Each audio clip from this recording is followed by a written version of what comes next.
Finally, we escape your oppressive tyrannical opulence, Howie. No longer will we waste in your editorial dungeon.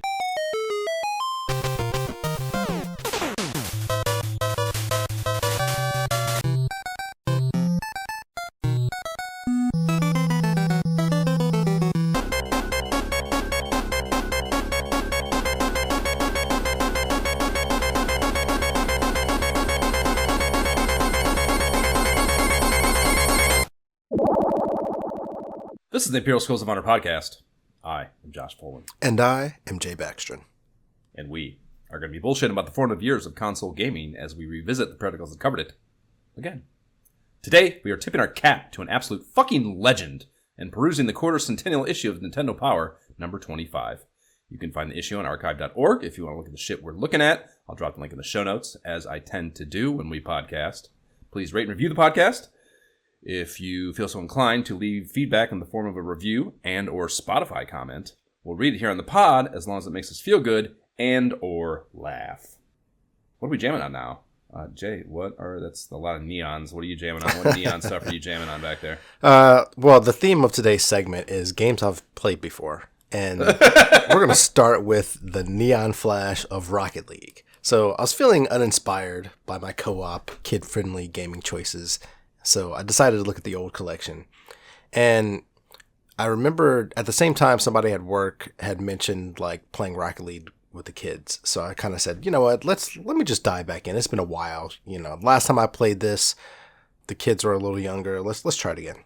I jumped in and I asked the two youngest boys to play with me, and we created an offline league and created a whole season. And so we kind of just said, let's figure it out. We'll put on the lowest setting, see what happens. We ran all the way through the league. We went like 10-1. Then we ended up winning the championship. And so the boys were super excited, super into it. It was fun to kind of do that together. And so as a result of that, I kind of just said, let me just jump on some online matches just to see what happens. And I have been continually getting MVPs. And so I'm like, am I good at Rocket League? Like, should I just like, should I go pro? Yeah, right. Exactly. Call me up, bro. I'm ready. I'm here for you right now. But I've been having a lot of fun with that. So that's been fun. Outside of that, a lot of Minecraft Dungeons. So with the announcement of Minecraft Dungeons 2 coming this fall, I don't know if you've heard about it. I don't know if you've been like on the edge of your seat, just like I have been. Like I know you have been, not. But I feel you went back to it. Like that game has replayability. That's insane to me. Oh, you kidding me? It absolutely does. So I remembered that because of this, I was reminded that there were several DLCs that we had not finished. So Zeke and I jumped back in, which is great again because when we last played this, it was a few years ago. Zeke couldn't play it as well because he was much younger at the time. Now he's crushing stuff with me, and we were able to convince Zion to jump back in as well. And so it's a lot of fun, man. Each of those levels, they're challenging, but they're a lot of fun. Like the gameplay is fun.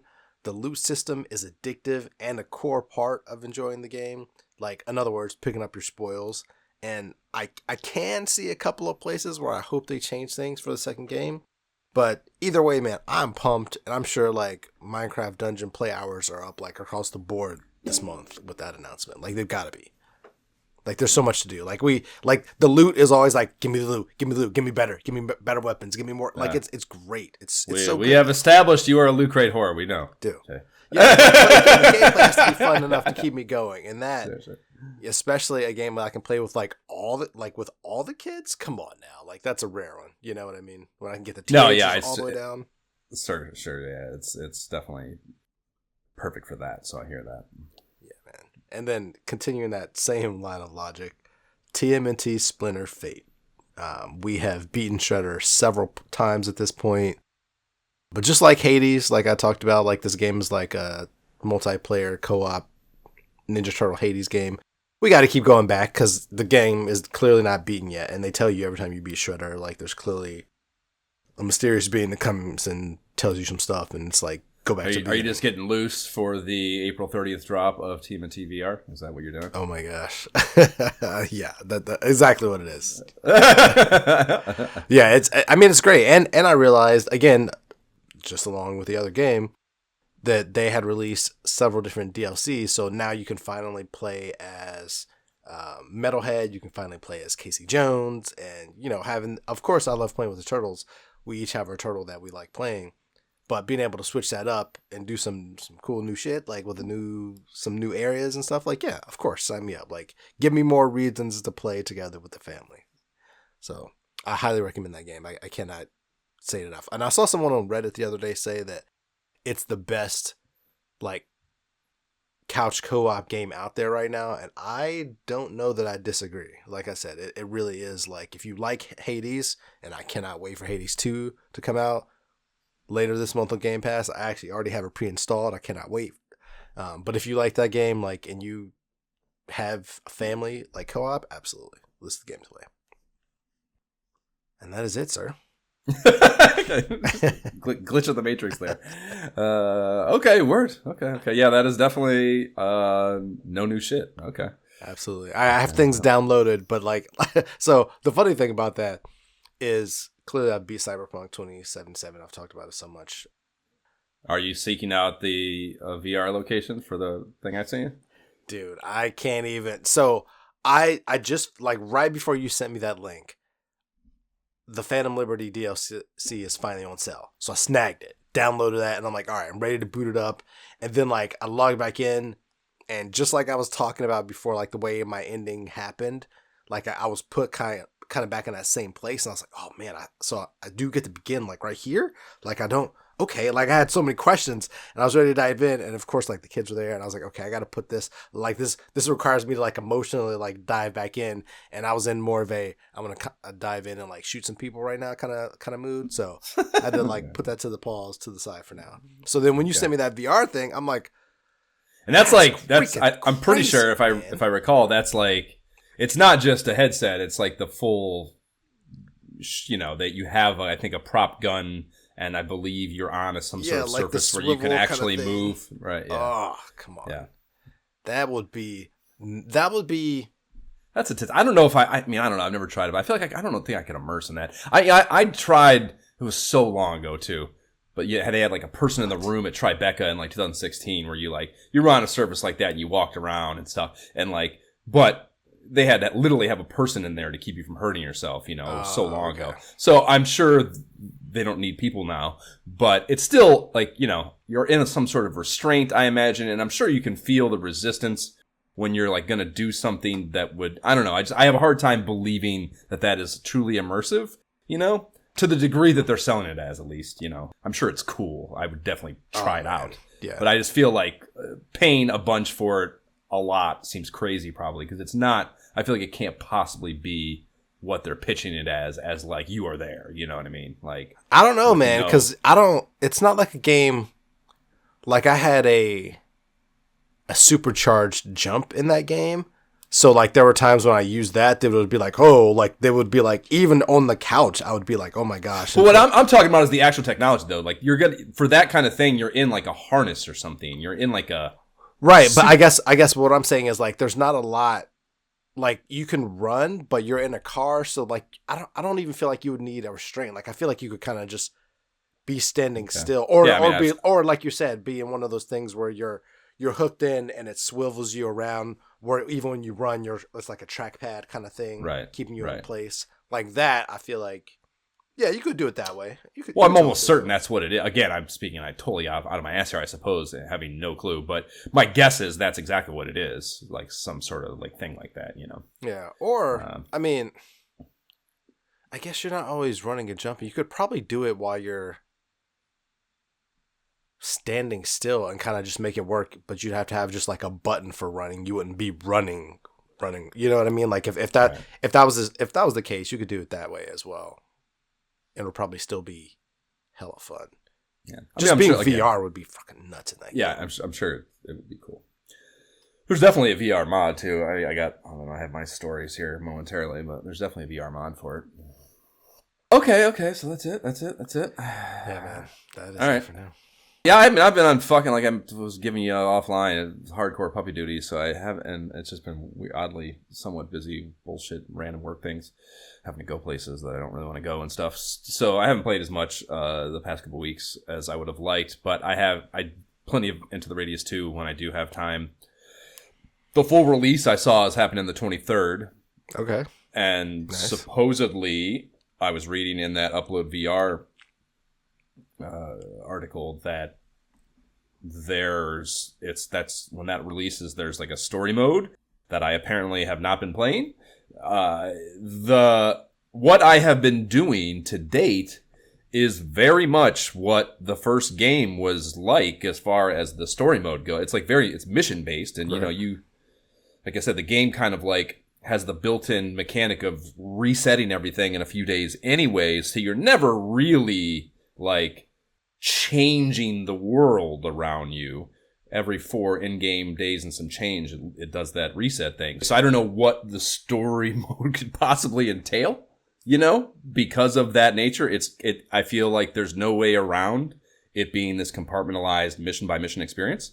I guess obviously the missions could have, and they do have some like progression, but it's more just I kind of explained how the store works and the security levels. It's just giving you those security levels and allowing you access to cooler gear, and then the subsequent missions they assign you are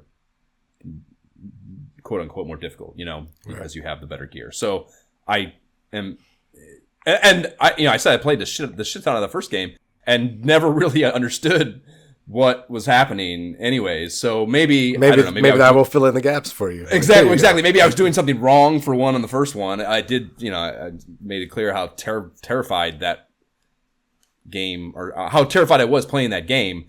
And I'm sure I probably didn't push boundaries as much as I could have. But again, it seemed very much what I've been doing, just as far as the computer interface, like everything about it seemed very, very similar, and like the assignment of missions and just the way they worked and stuff. So yeah, I'm curious to see what that is, but clearly we'll keep playing it. That's not going to get me off of it. More shit to do. So that's very much still happening. I mentioned the BioShock VR shit. Modding aspirations on that did not pan out. It went very poorly. I'm going to talk about Resident Evil here in a moment. Both of them, like, I didn't put any serious effort in. I downloaded it and I was like just seeing if I could get it to work real quick, like in between into the Radius forays. So by no means is it fully a dead stick, but it was not an immediate thing like I kind of was hoping for that. So we'll see if BioShock pans out. And then I saw another Upload VR article that a coder named Mr. Survivor saw that people were having issues getting the modded iterations of the Resident Evils to work. So 2, 3, 4, Biohazard. That was the PSVR one. And, well, Village was too, I guess. But Village was 8, and then the new one, Requiem. So the VR mods for this, I guess it's a little bit, again, more cumbersome shit. And this guy saw that was a problem, and he's just enough of a fanboy to have like basically created, kind of like I had for Skyrim, where it was like this installer that like goes and gets all the shit for you and puts it all in a box that you just, like, it's a one-click thing, which is, of course, amazing. So I saw that, and I was like, well, I'll put literally the day I saw it, I was like, okay, well, I'll put those games, the ones, I played 4 on the Quest version already, so I played that. 2, I probably played way back when, but it's been so long, I consider it certainly I haven't played the remaster or anything. And then 3 I haven't played. No, I haven't played Village. I played Biohazard on PSVR, but I haven't played Village or the new one, of course. So I just dropped them all into my Steam wish list, and then, you get the pings when they go on sale. That afternoon, Village is on sale for 75%. And I'm like, Big Brother is watching, man. Like, there's just, like, Steam knows, man. It just knows. It knows it can get you. All it's got to do is send you the notification, and you're going, So, yeah, those fuckers. So I downloaded Village and immediately tried that out.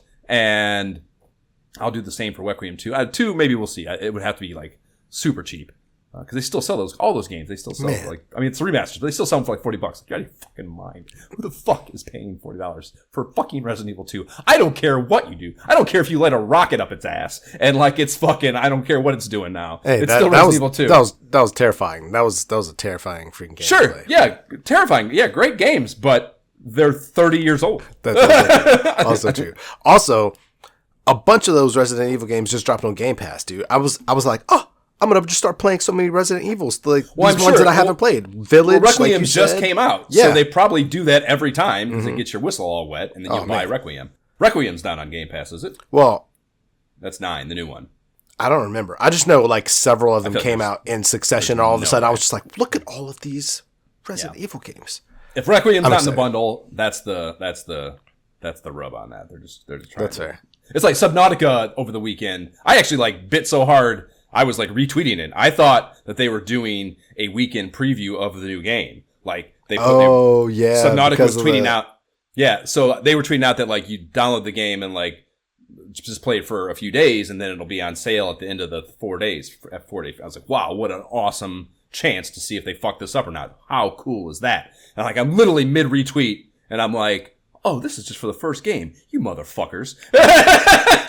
And, yeah, so that is coming out soon. But the reason they're doing that for the first game is to, again, just get your fucking biscuits burning for Subnautica again and maybe loop in a few new customers right before they drop the new one. So yeah, there's nothing out of the ordinary about that sales tactic, you know. Anyways, so I got Village. I downloaded it, and again, these are supposed to be super simple mod installs, and like, man, I've just been on starting with that RoboCop experience, like I've just been on this fucking tear of like horrific modding luck. Oh man. No! So I installed this thing, and like, granted, I a fucking idiot, and I should know this by now too, but I didn't read the shit before. I thought it's one click, just fucking just go. And like I should have ran a lot of times too. This is not uncommon. You're supposed to run the game first and like tweak some settings in the game, in the flat screen version of it, before you inject the mod to make it VR. And I didn't fucking do that. So that's probably my problem, and I probably just need to do a clean install, start from scratch, and hopefully it'll work. But I didn't do that, and it didn't work. And then I'm like, oh, fucking just again, this is like a 10-minute process. And it's like, it didn't work immediately. I'm just like, fuck, okay, whatever, who cares? I'll do this later when it gets my sole focus.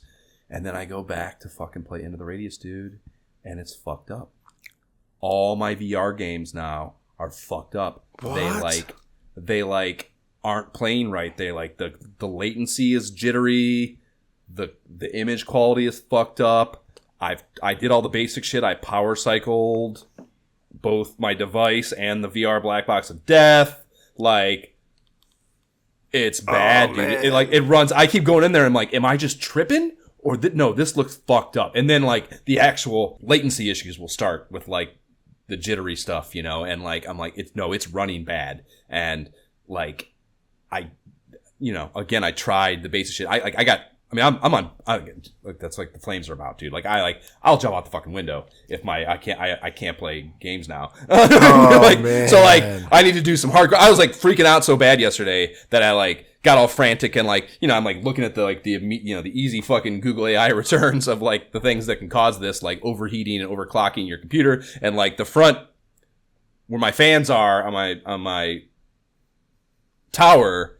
There's fans in the front, and like you can see, because there's like the grill there right in the front. You can see that I could see they were a little dusty. So I'm like, okay, like fucking maybe it's just overheating, and like fucking like I literally ripped the fucking cover off, and it's got like a little like literally dude just like a layer of like what would go in a screen door type screen mesh, like super fucking basic technology for the just the catch so the stuff doesn't fly into the fan and into the fucking chassis. And so I like literally like it's like hard to clean, so I literally like just tug it out, like not thinking, and like fucking whatever, and like clean it off real quick, and I go to put it back in and like won't go back in like correctly, so like I thought I like broke my fucking desktop. I was so freaked out by this fucking problem, and like it took some time this morning. I had to like fucking take one of these little pins off and shit, and I was able to get it back in just fine. But just like the like harried decision making there, that's how like frantic I was about it, like doing stupid shit and not thinking through actions, like super fucking freaked out. So yeah, like that, I have not fixed it yet. I have a fucking troubleshooting thing earmarked to try this afternoon. But yeah, dude, I spent all afternoon yesterday like freaking the fuck out. And like I had to go and watch this fucking movie for work last night, and like I just sat there the whole time just thinking about my fucking, Oh no. Like it's all I thought about the whole fucking night was that like my VR fucking rig back home was fucked up. So yeah, I'm fucking kind of freaking out. Like I don't know if I can't troubleshoot it. What are you gonna do? Are you gonna just? I honestly don't know. Like the only fucking, like if I, because again the fucked up thing about this is about PC VR is, man, it's such an open medium that like there's so many variables. You can't just. It's not like having a broken fucking Xbox or a broken fucking Quest headset where you just like a million people have had this problem exactly with your technology and someone's already solved. This is what you do. Yeah, everything is fucking unique with these. And like, yes, there's some commonalities. There's some shit. Like the thing I found, like, even like as simple as like you have the AMD and the NVIDIA graphics cards. And like that alone is just this huge divergent troubleshooting tree right up top. So like right there in half your option set, maybe because there's probably more NVIDIA cards out there than AMD cards even. NVIDIA is a more popular graphics chipset. So probably less than half, of the potential possible collection of problems that I may have that could have been asked by someone out in the ether, So just whatever. There's a lot of fucking variables, and like you can't have confidence that you can get an easy answer, And even like I'm getting savvier and I'm semi-savvy to begin with computers maybe, but like oftentimes with this shit, it still just goes over my head when I'm reading these things. I'm just like, I don't even know if what they're saying is what I think it is. You know what I mean? Like, I think I understand this shit, but there's words in here that I don't know the exact fucking definition of, and even Googling them doesn't connect all the dots for me. And yeah, it's tough. It's really frustrating. And like that's the fucking risk of modding. That is the risk, That is the risk of the modding side of it. Is like, I don't even know what I changed. You know what I mean? Like, I'm just like doing the things it tells me to do to make this one stupid thing work. And then even that stupid thing doesn't work. And then now a bunch of other shit's fucked up. And I don't know how to walk back, And like, it's just super frustrating, man. Super frustrating. I am so sorry to hear that. And also, you have single-handedly sold me on never doing that. Like, I'm gonna stick to my. No, you just don't mind the simple stuff. I mean, if you just do native VR stuff, this never comes up. That's what I mean. If you want to get adventurous and mod things, that's when this could potentially be a problem. I think. Brutal. That is the difference between a company who knows what the fuck they're doing this. That's exactly what you pay for when you pay for a full version of something, is that a company spends the time to go through all these bugs on their end, and they've troubleshot for the most part anyways. Game developers aren't perfect, of course, but most of this shit's happened before it gets to your fucking unit. And that's what you pay for when you pay for the VR version of something. Or wait for it if you pay for it in time, Whatever. So we'll see what happens there. The only OG Chivo shit I have going on is some SimCity. I keep fucking the scenarios up. I can't beat them. It's pissing me off. It's like something dumb happens and I get fired right at the end. I don't understand. I even looked up like the win conditions. I think I said that last time, and I think I'm doing them, and then I get there and then I get fired anyways. It's super frustrating.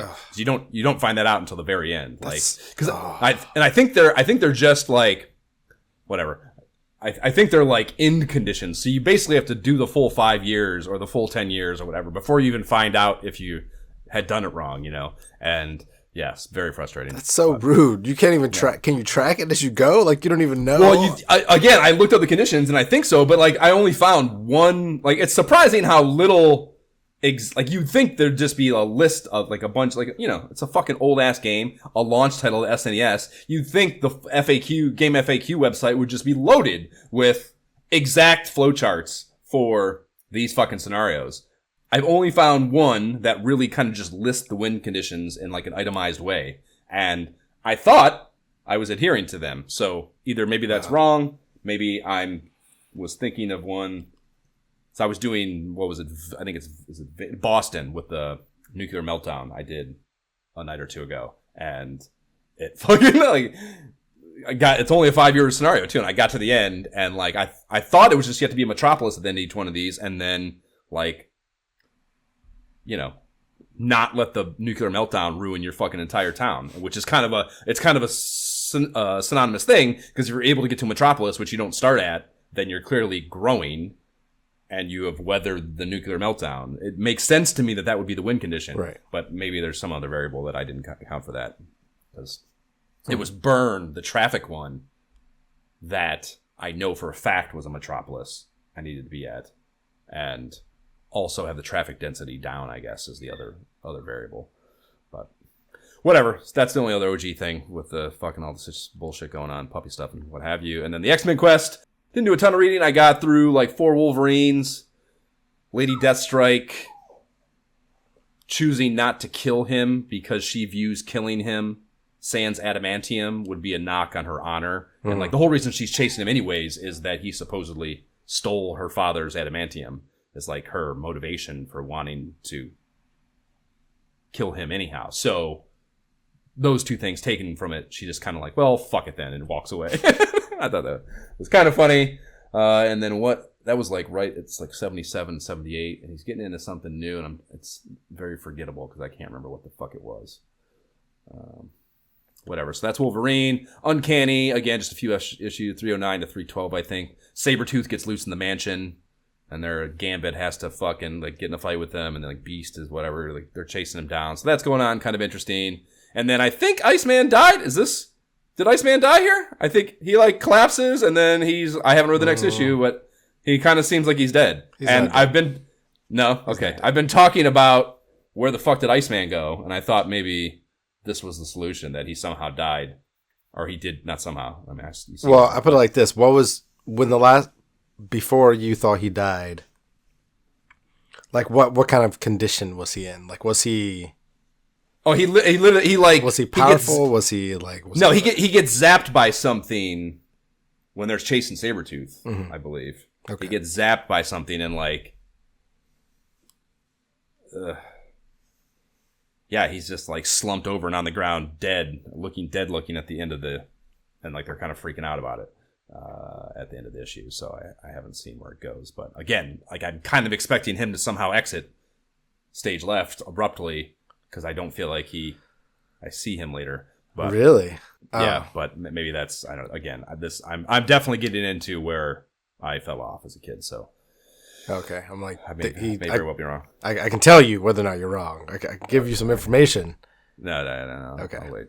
Although, whatever, I got a point here. So I may not be, maybe getting a little long in the tooth on this endeavor. But and then volume 2. We have the fucking wedding. I'm 29 to 32, so you have the wedding, 29 and 30 are like prep for, and then going into the wedding, and that was, of course, pretty lame. It was kind of interesting how they, like, the way it was kind of told was through the letter, but from Wolverine. Like, that was kind of an interesting way to have that all play out, as opposed to just a super sappy, direct, right, here's the wedding, let's all celebrate bullshit. So that was kind of interesting. They go off on their honeymoon. And then we get into more of that Psylocke stuff, and it's finally coming to a head, I think. The double Elizabeth Braddock and whatever I don't know, did they ever say what, they never say what her nationality, they just call her Asian, which I think is funny. They never like refer to her by her actual nationality. I think it's Japanese though. Because she's ninja trained, so it's got to be Japanese. But whatever. That's kind of coming to a head, and she like gets into this knockdown, drag out with Spiral about it, and she's like fed up and like gonna kill Spiral because she's fucking sick of the whatever being toyed with.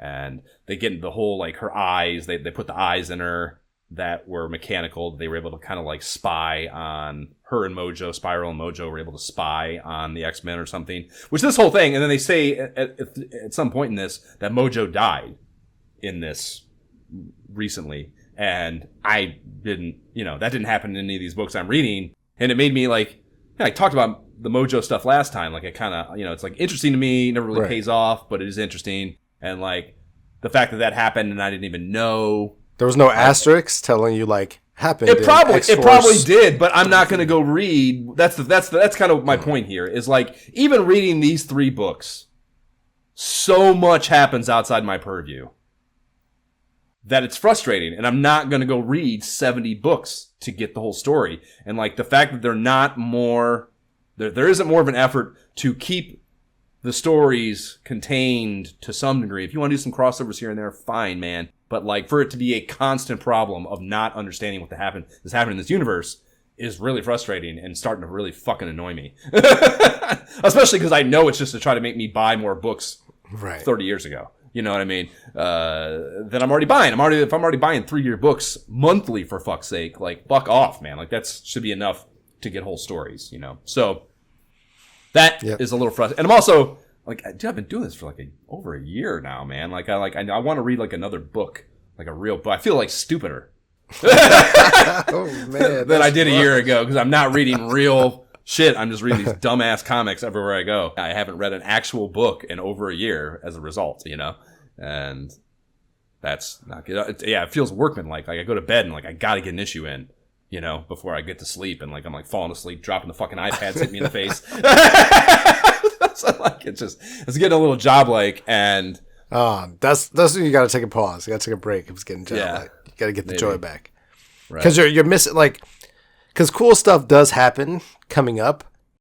I mean, the Phalanx thing is interesting. The virus and shit. Like I'm curious to know what even happens with some there. Of the characters too. Like you talk about Iceman. Like there's stuff happens and Iceman. Yeah, and like I cannot picture Wolverine's return to the X-Men after this Sans Adamantium sabbatical he goes on. So that clearly I need to know that before I get on. So I'm not saying it's immediately happening. I'm simply saying that like I feel a wavering at times now, and there are specific frustrations that I keep having where like they'll refer to something and it's like Avengers 372, and I'm like, I'm not reading Avengers 372.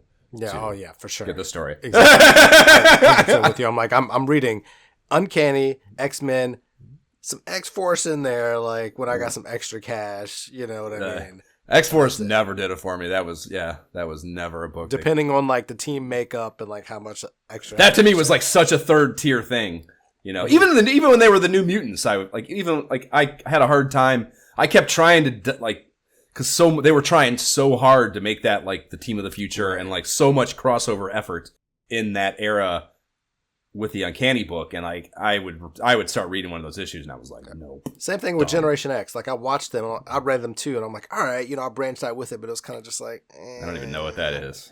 Yeah, they pop up during the Phalanx Covenant. It was like another new book, like the new next generation or Generation Next. I can't remember what it was called now. Exactly. Can't remember the name of it. That's really bad. Yeah. I mean, it has some interesting characters. I think they ended up like any cool ones ended up getting folded in later.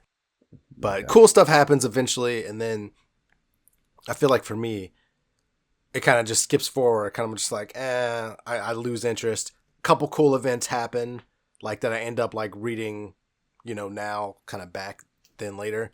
And then nothing great happens until Krakoa. Like there's a couple good, interesting things happen. You know, that actually came up. Krakoa came up.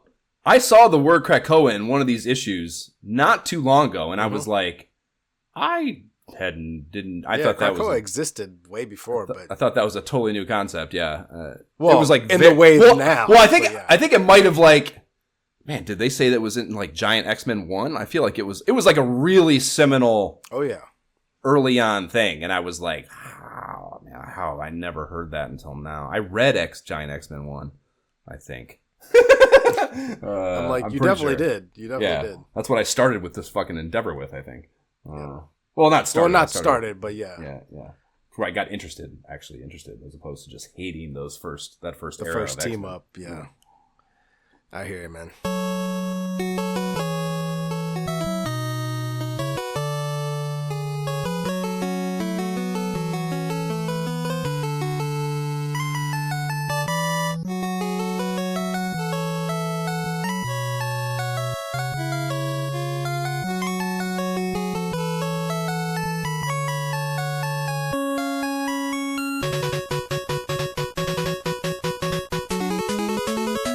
That is the Mega Man 3 title theme, bringing us into this episode, which is completely and entirely all about the Battletoads. For the most part, yeah. Right. That is certainly what's on the cover here of the June 91 issue of Nintendo Power. This is number 25. Cover price $350 US, $450 Canadian dollars. And yes, Rare and Trade West Battletoads is getting the cover shine. And I think first takeaway would be, I think the contrast on all these, like, to me, anyways, visually incompatible neon colors. Like, it looks like the scanner broke trying to scan this image. It's it like, does, at right? On my scan, like, the fucking yellow, the bright yellows are, like, washed out to the point of barely being discernible, and then the white highlights on those make it even worse. Yeah, it's just, is it a very, very, like, kind of can't even look at it. We gotta look away, like solar eclipse type shit. Not good for your eyes. Whatever. And yes, it is Zit, Rash, or Rash and Pimple, or Pimple and Zit, whichever fucking of the three isn't the one that gets nabbed in the opening cinematic. But they are engaged in some ass kicking. One is doing the foot expanding kick, the other doing the double fisted overhead smash, and there are a few peon enemies from the game in their midst around them. And Croaker Capers is the subtitle in white below the game's title, and I thought maybe that was like the title of the in-game comic bag, or in-game comic rather, that we discussed later. Oh, but, yeah, that kind of makes sense. Yeah, it's not the case though. It's not actually. So, just trying to come up with something that's Toad related, I guess. Croaker, and then we have Plus NES Open Tournament Golf. Win a golf cart. So we're going to find out the NES's ability. Here to, in mid-91, I mean, to hang in direct competition with a Genesis golf title. is what that means. And I was expecting that would go pretty poorly with the recent ISOH Game Up alum banger, a PGA Tour in our rearview mirror, or so close in our rearview mirror. But we shall see when we get there. And then the third bullet point is Game Boy, Hunt for Red October. Womp womp on that. And moving inside past the... Yeah, like fucking. Again, there was an NES version of that, so we've talked at length about it. We just kind of, I told you how I tried to watch the movie, and like the first fucking 20 minutes is in German, and then like that goes away, and, like whatever. Yeah, everything about that property is like, I cannot believe they turned that into a video game. It's fucking crazy to me. Exactly. At least they're going to market to kids here with this magazine. I mean, sure, whatever, make whatever game you want, but the idea that would be like something the kids would be like, yeah, let's do that is crazy. So yeah, moving inside past the 4 free players guide, subscribe to the mag promo we discussed last time. I believe we get a bombshell here in Powerline. And Howard Phillips is dropping the mic and skedaddling out of Nintendo of America for greener pastures at Lucasfilm Games. What? And what? Yes. Howie, don't do it. Yeah, don't leave us, buddy. I have questions. I'm asking my questions for you, and now I have to, I don't know. I guess I was actually kind of thinking about this. Gail is probably a better person to ask all these questions that I have amassed for Howie anyways. Like, she is probably the one behind all the machinations of the magazine. Yes, he is here as a cover boy for it, and he clearly has input. But even here, he talks about how he's like more of a game tester. He never really talks about like editorial decisions or anything with the magazine, I feel, when he's doing either his letter at the end, or, I always kind of perceive these power lines as being in his voice, Right. And I kind of feel like, I kind of feel like maybe Gail's the person to ask all those questions anyway, so maybe we're not losing the continuity here on that pending interview about the early days of Nintendo Power here, but we will be losing him from the comic. There will be no more. Right. No more Howie. Yeah. When we get there, we can talk about that. But that was funny how they did that, I thought. Anyway, so here he's kind of there, dumping or dropping the bomb here, and I'm a little surprised. I mean, I know, like, clearly he's not leaving on bad terms, just because it's obvious the way he's kind of celebrated to some degree in the magazine, rightfully so, or in this issue, I mean, and it's whatever, not like fucking earth shattering or anything, but I was a little surprised that they cited the exact position, executive producer of video games and learning products, and the new employer in the farewell note. Like, usually this kind of thing, when you see it, I feel, especially more back then, because these companies were all a little more, I don't know, close to the vest. That's why you like the programmers not being listed in the credits, shit like that. This companies were fucking less, whatever, collab minded in my view. And I just kind of like, I would expect it to just be wishing him well in his future unnamed endeavors. You know what I mean? Would be what I would expect here. So I was a little surprised to see that. I mean, it's great. I'm great that they're leaving on good terms, but I think it's also more of like the Japanese thing, right? Like I feel like we see it a lot more on their side, Right. whereas like That's true. If this is Nintendo of America, an American company, he's going to Lucasfilm Games, That's true. And yeah, that's the thing too. Like there's an existing business relationship there. He cites it. It's obvious anyways. I mean, Maniac Mansion got a fucking Nintendo Power cover a few issues back. So clearly there's a strong relationship there, and that's probably how this fucking job even happened. You know what I mean? But again, still just not what I would have expected. Still somewhat surprising. Still, it's interesting though, because I look at that from like a professional lens of seeing people that I've worked with move on from like working for Xbox to working for studios, you know, because they wanted to get closer to making games. So I can. At first, I was confused by this, but then when I refocused and looked at it through that lens, I'm like, okay, that kind of makes sense. Yeah, no, it makes perfect sense. And I mean, Lucasfilm, like that, you know, that's probably just a cool company, right? You know, like Star Wars. There's no question that fucking Howie is a Star Wars fan. So, like, you know what I mean? Like, that's probably very alluring just in of itself. Just the brand recognition of the change, you know, and I'm sure I'm probably going to raise, you know, so that's big too. Yes. Yeah, I mean, he cites very specifically, I don't know if it's here or in the letter at the end, but he cites very specifically, like, he aspired to be involved in the making of the games, not just the testing of them, and this allowed him that opportunity. So, yeah, I totally get it for sure. It makes perfect sense from his perspective. So they outline the various changes they envision in his stead here, with him leaving. They say they do not have a direct PR successor. They plan to fill his void with a range of editors, writers, designers, and others who have stories to tell about Nintendo Power and Nintendo products. So they're not just like getting a new Howie. So that's also kind of like a nod of respect, I feel, that they're not just like, you know, where's our backfill? Yep. Right, who's the new Howie? Come in and fill his shoes thing. Right, exactly. They're like kind of just totally pivoting with the way they do that role. And that's kind of cool, I think.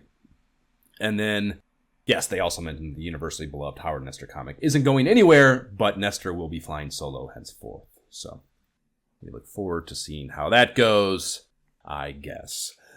And then that memoriam comes to a close midway through this feature and moves on to new business. And yes, again, like I kind of feel like this is Gail speaking moving forward, and it has been Howie previously. And she first addresses the elephant-sized page count allocation in the room.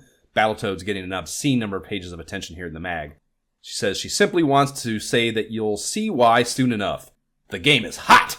That's her explanation of why Battletoads is going to get a 43-page feature here in the fucking magazine.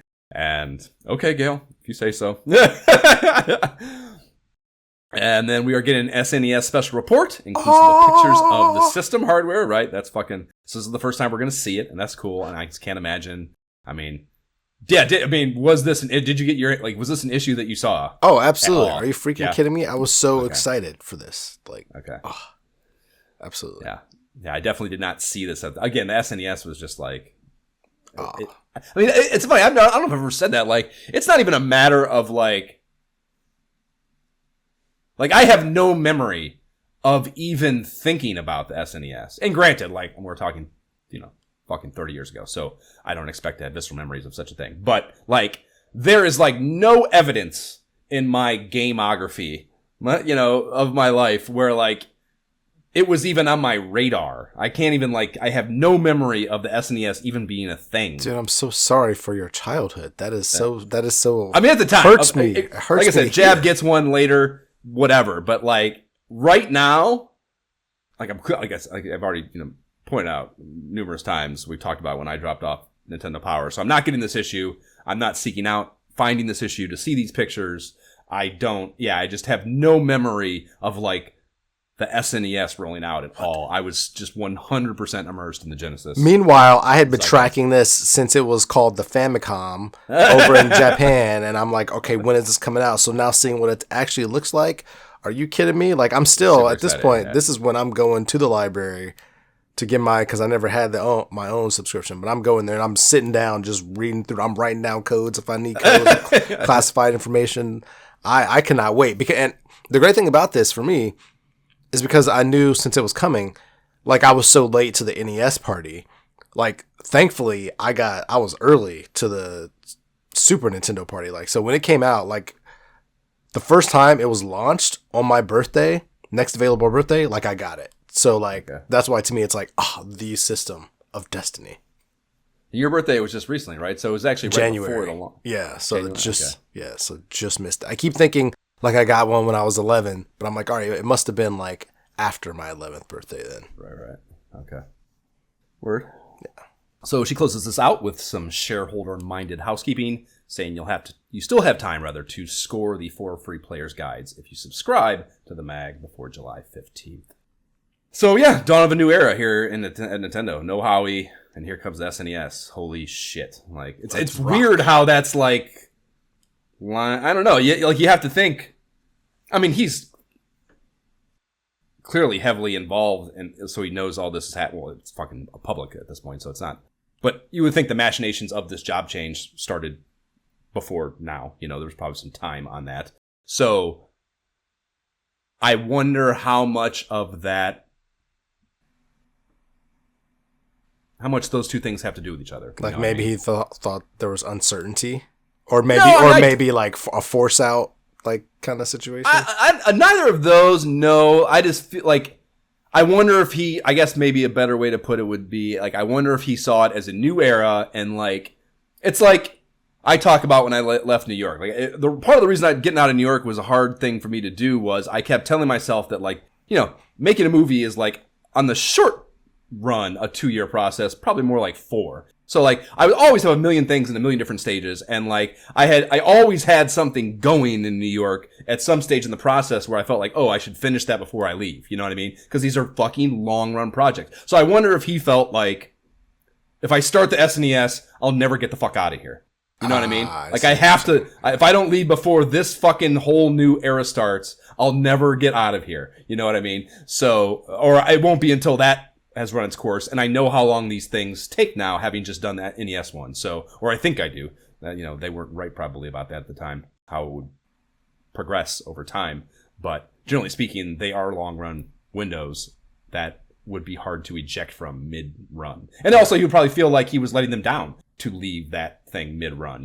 He probably felt like we did it with the NES. They probably look at this like we won, like we fucking nailed it, we killed it, there's nothing left to do here. We decimated the landscape, I fucking did the job. Now I'm going to go do a different job. You know what I mean? And that is probably, there's a level of closure to that that's probably very satisfying, I suppose, professionally. Yeah. From his standpoint, I'm sure. I wonder, like, image-wise, if that helped Nintendo or not, since they would be going up against the Genesis, and he got this, like, nerdy bow tie guy. Do you think they even felt that way? Probably, probably not. I'm just saying, like, I just wonder, like, overall, him not being there, if he had stayed and he was like the face in somewhere or another of Super Nintendo, if that would have hurt, more.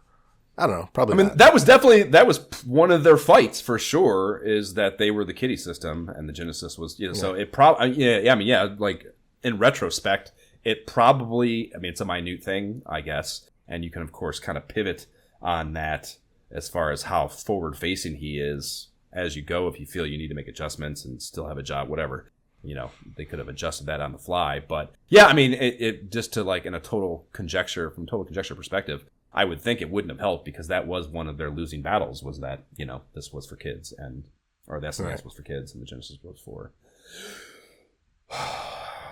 teenagers. So we move to Player's Pulse next. This highlights Gail putting her untainted by Howie's input fingerprints on the mag. The reader's letter section has been shortened from mailbox to just simply mail in name. And finally, we escape your oppressive tyrannical opulence, Howie. No longer will we waste your editorial dungeon reading extra words for no need to feel communicated to. But now we're going to talk about freaking pets. So on the flip side, I'm like, oh, bring Howie back. Give me some money. Well, these come off prompts, dude. This was a prompt. They prompted This is like they've prompted this one. Yeah. So I forgot about that. But like this first one, the first kid is unhinged, man. Yeah. Yeah. The first one.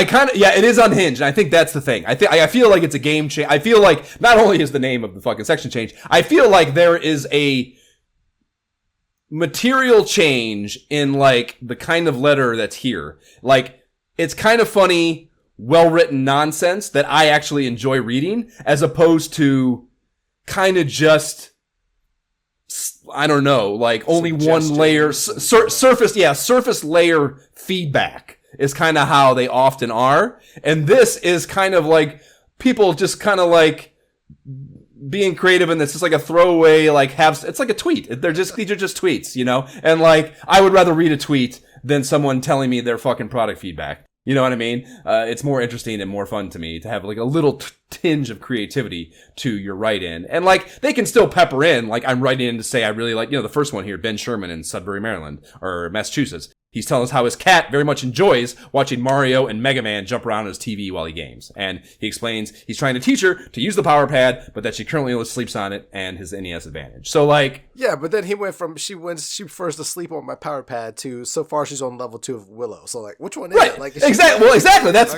He's just in a fun way saying he likes Willow, Mega Man, and Mario. And he has a power pad. Like he's just kind of, it's just a fan letter. And he's using his cat as the device to communicate through, and to me, I like, again, that's the extra layer though I'm talking about that like makes it to me more interesting and I enjoy. So to me, I felt a creative shift here that I liked. I guess as a kid, I'm reading this literally and I'm just like the second one, I think it's like I couldn't get past like I have 16 cats and I'm just like, what? Yeah, that was good. Yeah, that is an intense one. That's a lot of cats, man. Yeah. Carol Peterson in Troutdale, Oregon.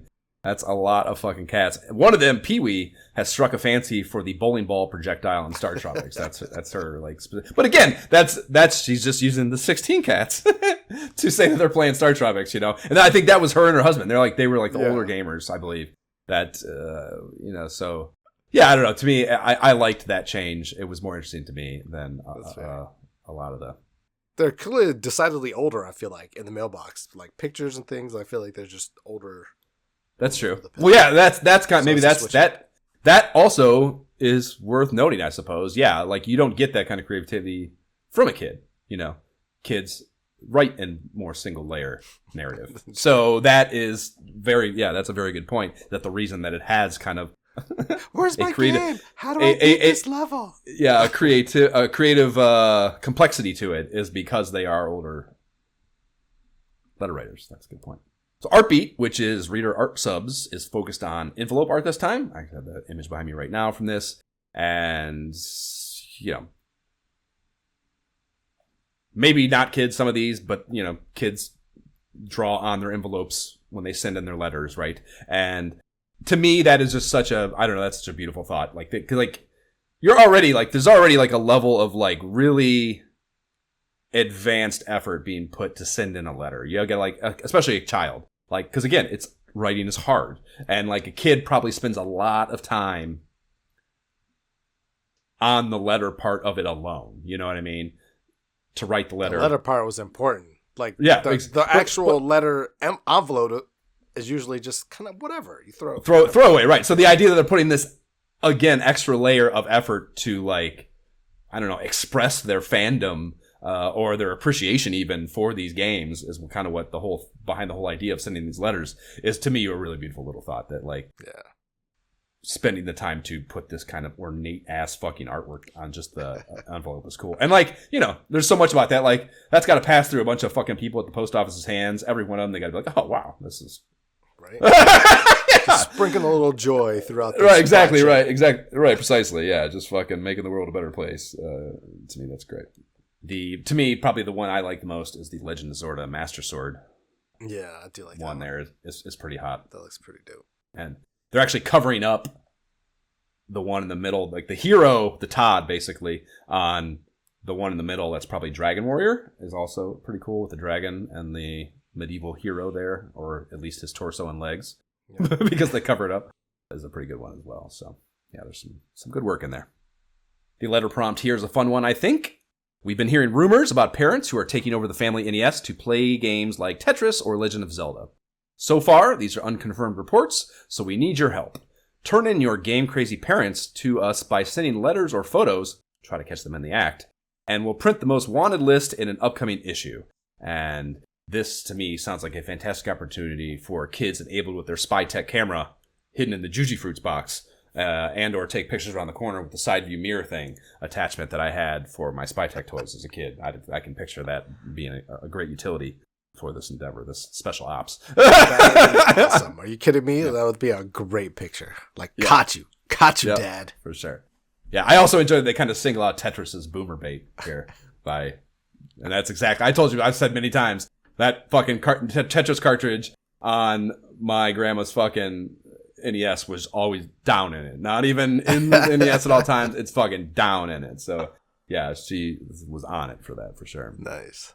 No dawdling from Gale and Company this month. They get right to the cover feature after those housekeeping formalities are out of the way.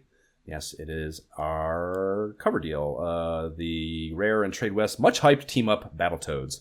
And we've seen some humdinger features in this magazine before.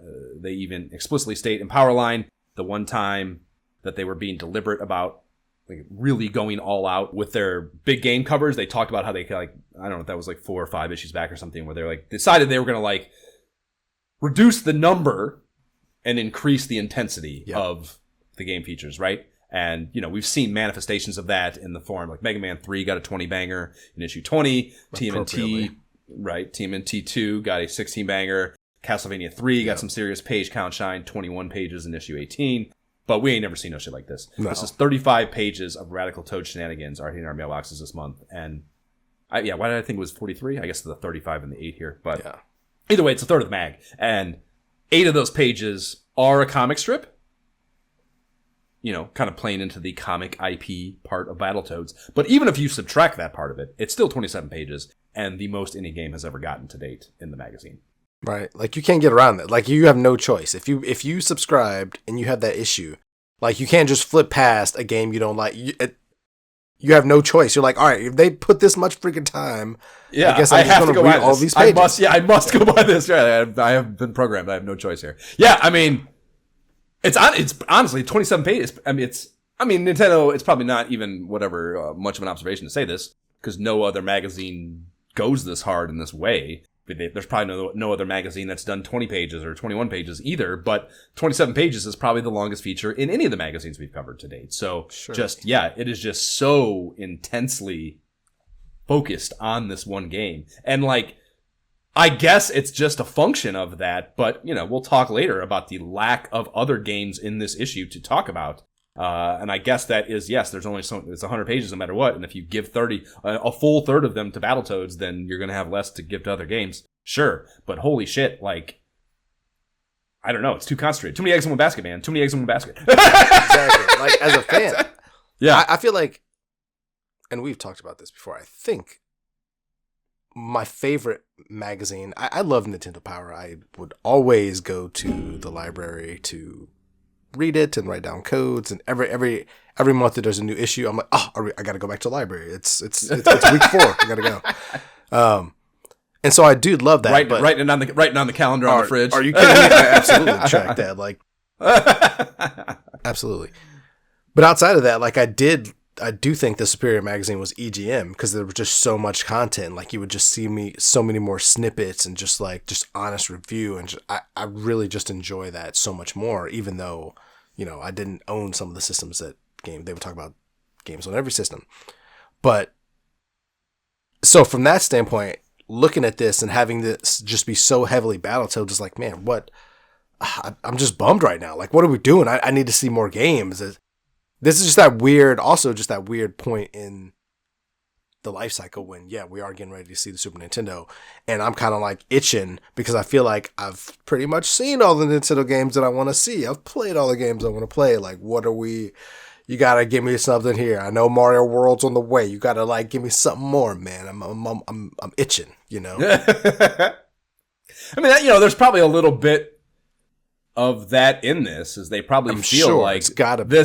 This is a technological bridge to their, you know, big new system coming with so much more power. Yes. You know, is like, this is like so far above and beyond any of what we've seen technology wise on the NES. So that's probably part of the fuel, I guess, for this. But they feel like they're almost doing an SNES feature here, you know, comparatively speaking.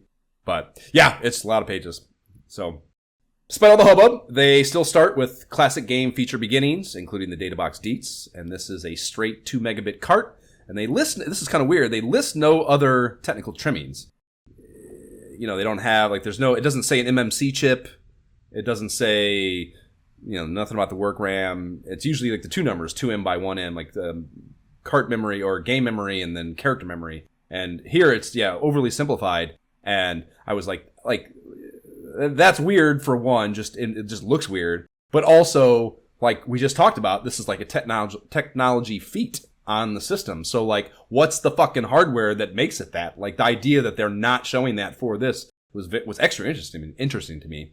I read that as, we're maximizing that 2M, bro. We don't need to give you more details. We use it all. Check it out. You know? I guess maybe. I wanted to know more, so I dug deeper, and sure enough, there is some Reddit research that Rare engineered a custom modification of the MMC3 chip, and that's why this looks the way it does, and is amazing on the technology front as it is. Yeah, like I guess the MMC chip, the modification gave it like extra bank switching capabilities that even the MMC3 chip doesn't provide. So that's why Battletoads is fucking fire, I guess. Backgrounds and that's what, super cool too. That, I mean, Rare is that like dialed in, you know, that they, I don't know, felt that comfortable, just like, fuck it, we're just gonna fucking like make our own thing, right. You know. Somebody probably figured it out on there, and they're like, yo, how can we make a game like this? Like, we just gotta make our own chip. This is what we do. Right. And they're so closely aligned that they can actually get away with that too. That's the thing too. Like, it's not just the ability, but the relationship. Because, you know, they can't make these. Like, Nintendo is still making these carts. Like, you have to buy them from Nintendo. So, like, to make this happen requires Nintendo going, okay, we're going to fucking change a few of the lines here to manufacture this chip. Like, that requires probably a lot of weight, you know, and the fucking whatever. They're like, look what it does, though. We will make bank together. Right. You want to do this. And that's also probably, now that we say it, probably why Nintendo was fucking pitching it so hard, because they probably had some skin in the game. Oh, I'm sure. Yeah, this was like we're going in together because this is going to require a little more, right? Right. For sure. Well, the power meter ratio is a 43413946, and if you punch that computation into the fucking mainframe, it spits out an aggregate of 84.5%. Which, TBH, is a little more modest than I would have expected. They'd give the game, considering how fucking amped they are. What is that, like a 4.3? What is that? 84.5? Yeah, I guess, and overall, what would be clearly higher than a 4. Yeah, I mean, it would be, well, just a hair below 4.5, so probably like a 4.45. So, I think that's fair, because, like, my only gripe about this game is that I wish it just wasn't so damn hard. Like, that's my only gripe, because I would like to have played it all the way through. So I'd probably bump the graphics and sound to see here, but yeah, otherwise I don't have any notes either. I think it's about right. Yeah. Again, it's just my expectation of their portrayal of it would be higher, you know. Yeah. So maybe that's to their credit that they're willing to, I don't know. I mean, their challenge has it at a 3.9, so that's fair. Right. And that's exactly reflecting what you're saying, you know. So I think again, it's just every time we see it, I'm a little surprised that they're willing to be humble. You know? And I think that is emblematic of that. It is interesting. I mean? The score here is, everyone and their fucking mom knows that challenge is worth criticizing. So the fact that they're willing to admit it too, and that's probably the hardest one to, the subjectivity of that, especially at the quality testing stage, which is essentially all this is probably it's probably really hard to, I don't know, gauge, like how hard is this? I'm playing it in this kind of like bubble here. I have obviously we're advanced players. It's fucking Howie playing this game probably, you know what I mean? Like it's advanced players that all they do is probably QT fucking Nintendo games, So like it's just probably really hard to properly gauge that, relative to how it's going to be perceived in the full zeitgeist, later on. Sure. So, again, just to be a little more subjective about that in a way that's less favorable for them is kind of surprising. So the walkthrough portions of this take us up through the Dark Queen's Tower, which I have to presume dumps you right out into the final boss battle's doorstep. I count 11 highly detailed stage maps with countless tips and tactics, as well as POI highlights to supplement your go with the game. And what do they say about the Stage 3 jet ski bullshit, you ask? That's what everyone probably wants to know. It's a long tunnel, and you'll probably have to tackle it many times before you master it. Timing is everything. Bingo. That's pretty spot on, I think. Way to communicate that that's not easy. And the comic portions are a continuation of the strip we saw in issue 24, and they are set up as interludes in the flow of the walkthrough, 2 pages at a time. And I think this is pretty well done. Like they boil down to kind of just a one-for-one characterization retelling or characterized retelling of what's happening in the preceding walkthrough pages. Right. But they do kind of set it up in a meta way, which is fun and interesting. Like it's explicitly referenced that we are taking, in the first cut to the comic, I mean, it's explicitly referenced that we are taking a break from the game to have Professor T-Bird, that's like the bird on the ship, their ship, the Battletoad ship, to give us play-by-play commentary of the Toads' adventure. And then halfway through, they kind of flip the script, and they do this in most of them, where we flip over to the Queen's perspective of their progress. And she's, of course, kind of shit-talky in the way she portrays it. So I think it's probably done in one of the best, I don't know the best, how do you fucking grade that? But like in a pretty fucking interesting and not straightforward way of just comicizing the game, you know what I mean? So not too bad, I think. I mean, as a kid, I was definitely like, yeah, Mom, like if you see this game, Battletoads, please rent it, because I want to play that game. So it did the job, because I rented it, I played it for several days. I don't remember I definitely played it, because again, it was, they succeeded, because this game was on a lot of kids' floors, you know, so like, I don't know if I don't have like a specific rental memory of it. I don't know if we ever even, you know, did that, or if it was just a game that I played elsewhere because it was a lot of places, you know. But I definitely played it plenty as a kid to know that it was an impressive NES feat, I suppose. Yeah. I mean, they definitely understate the challenge here for sure. Like for sure. I don't know. Again, I think again, the way they describe, like, you know, they're telling you have to tackle it many times before you master it. Like that to me is, I get it. That's I think a pretty, they can't be like, hey man, this is fucking hard. Like they're not gonna say that, you know. They're gonna like tell you like it's gonna take some time. You know. So I feel like that's a pretty, that's the PC way of sorts to explain exactly what you're saying. So I think even that they're pretty transparent about, all things considering. The last 2 pages are a what's next for Battletoads spread, and it's kind of just a back-patting celebration of the game's existence, showcasing some nice screenshots and illustration art, as well as getting us all hyped for the litany of derivative properties that lie on the horizon for the IP.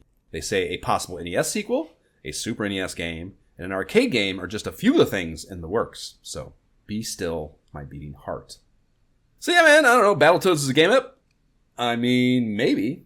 I mean, no. Are you kidding me, dude? Josh, do I need to remind you that I have very recently played through this game? And by played through, I mean played it as far as I could get to before I was banging my head on the wall. And even, like, yeah, the 3rd level was fine, but like when you get later, there's still the fire zone and other levels where you're still doing the same thing, and you have to preemptively keep, like, it's memorization, not response. I know.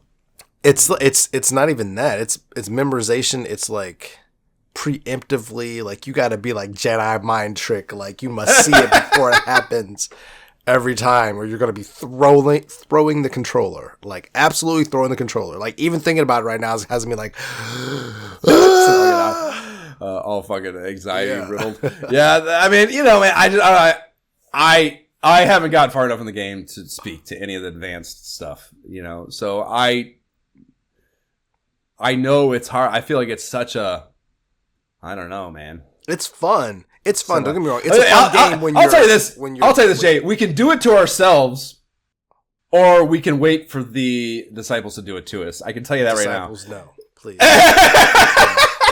Someone is going to put $100 in the Able Gamers coffers eventually for us to experience this. The more you exhibit resistance to it, in Josh, particular. Need I also remind you, Exhibit B, the new Battletoads that came out like a couple years ago. I attempted that one. That one's just as fucking hard, man. Also hard? Like, still hard. Like, I didn't beat it, and I left disappointed. I was like, it is what it is. I give you respect to this franchise for what you have created. I am not built for that right now. I don't have the patience in my life. I got much respect like for peace. them having made a game that's actually difficult in 2025 or 6 or whatever it is that doesn't really exist anymore. Especially like this kind of game, like a side-scrolling thing like this, you know. Yeah, it's the same thing where you have the side-scrolling and you have like vertical in that one where you have to dodge and it's very difficult, Josh. Okay. Well, you know, you never know until we get to the debate, Jay.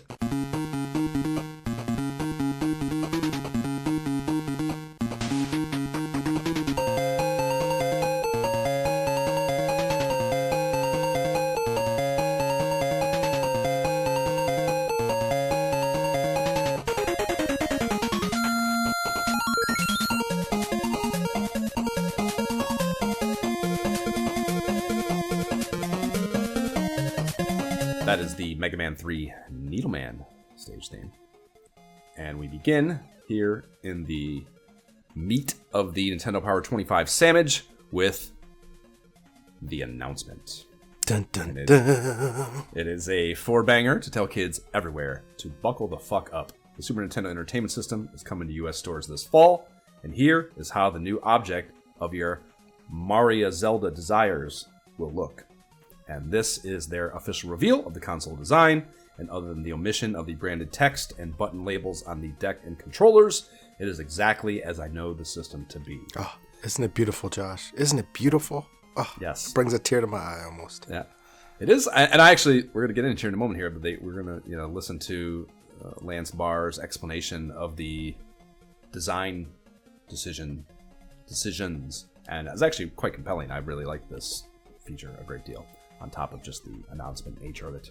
And the picture is certainly, I mean, yes, it's portrayed exactly as it would come to exist, but it's, it's like in fucking smoke and like this black void. It looks like it's intense, They do all they can to make it look like this shit that came from the future, and it's fucking here now, So it's a well done layout in general, on top of the system design itself. But within the text, they lay out some sick tech specs here right up front, and they talk about a 16-bit central processing unit. That's the CPU for you dorks not in the know, with 128 kilobytes of RAM alongside another 64K of dedicated video RAM for, and I quote, faster processing of game and graphic data.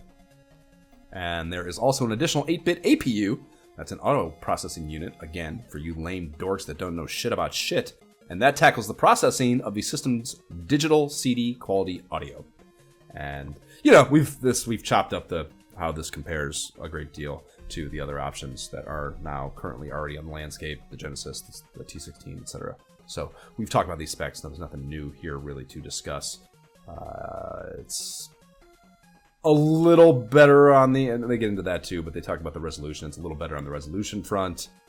The audio processing unit, I think, probably is a little elevated as well. Though I've watched a lot of shit that says, it's kind of a tomato thing where the Genesis one is better at certain things, the SNES is better at certain things. Even though I think the general consensus is that the Genesis music is tinny and blah, blah, blah. I think there's actually situations. We just played a game called Sonic the Hedgehog where it's, I think, shown in spades, where when utilized right by people who know what they're doing, the Genesis sound processing and output is just as elite as anything else on the market at the time. So, yeah, the big thing is probably sprite size, and that's a function of the RAM possibilities, I think, and the general resolution is a little better than the 240 or 320 by 240 that all the other systems are working with. But Josh, look at these buttons. What? You got 4 buttons now. You got convex. Yeah. You got concave. Well, yeah, you exactly. Got bumper buttons. Like, right, yeah. What? Slow down, Jay. Slow down. My head is blown, man. Yeah, exactly. Again, I think this. So they talked to this cat named Lance Barr, and he is the industrial designer credited with the designing of the console housings for both the NES and SNES. He did both, Jay. Did you clock that? Yeah. And he also did a bunch of other shit. And this guy is basically fucking 16-bit Jesus when it comes to, like, the US Nintendo, like, look and feel. Like, he is the dude that made it all. And I've never heard this guy's name. I never knew that he had done all he had done until reading this and doing the research on him after that. But yeah, he was the one that brought both NES and SNES from the Japanese iterations over for the US market. And this dude rocked and rolled for Nintendo of America starting in 1982. So again, perfect timing to start designing the NES. And then remained there almost 40 years. He retired in July 21. And yeah, he did the NES Zapper.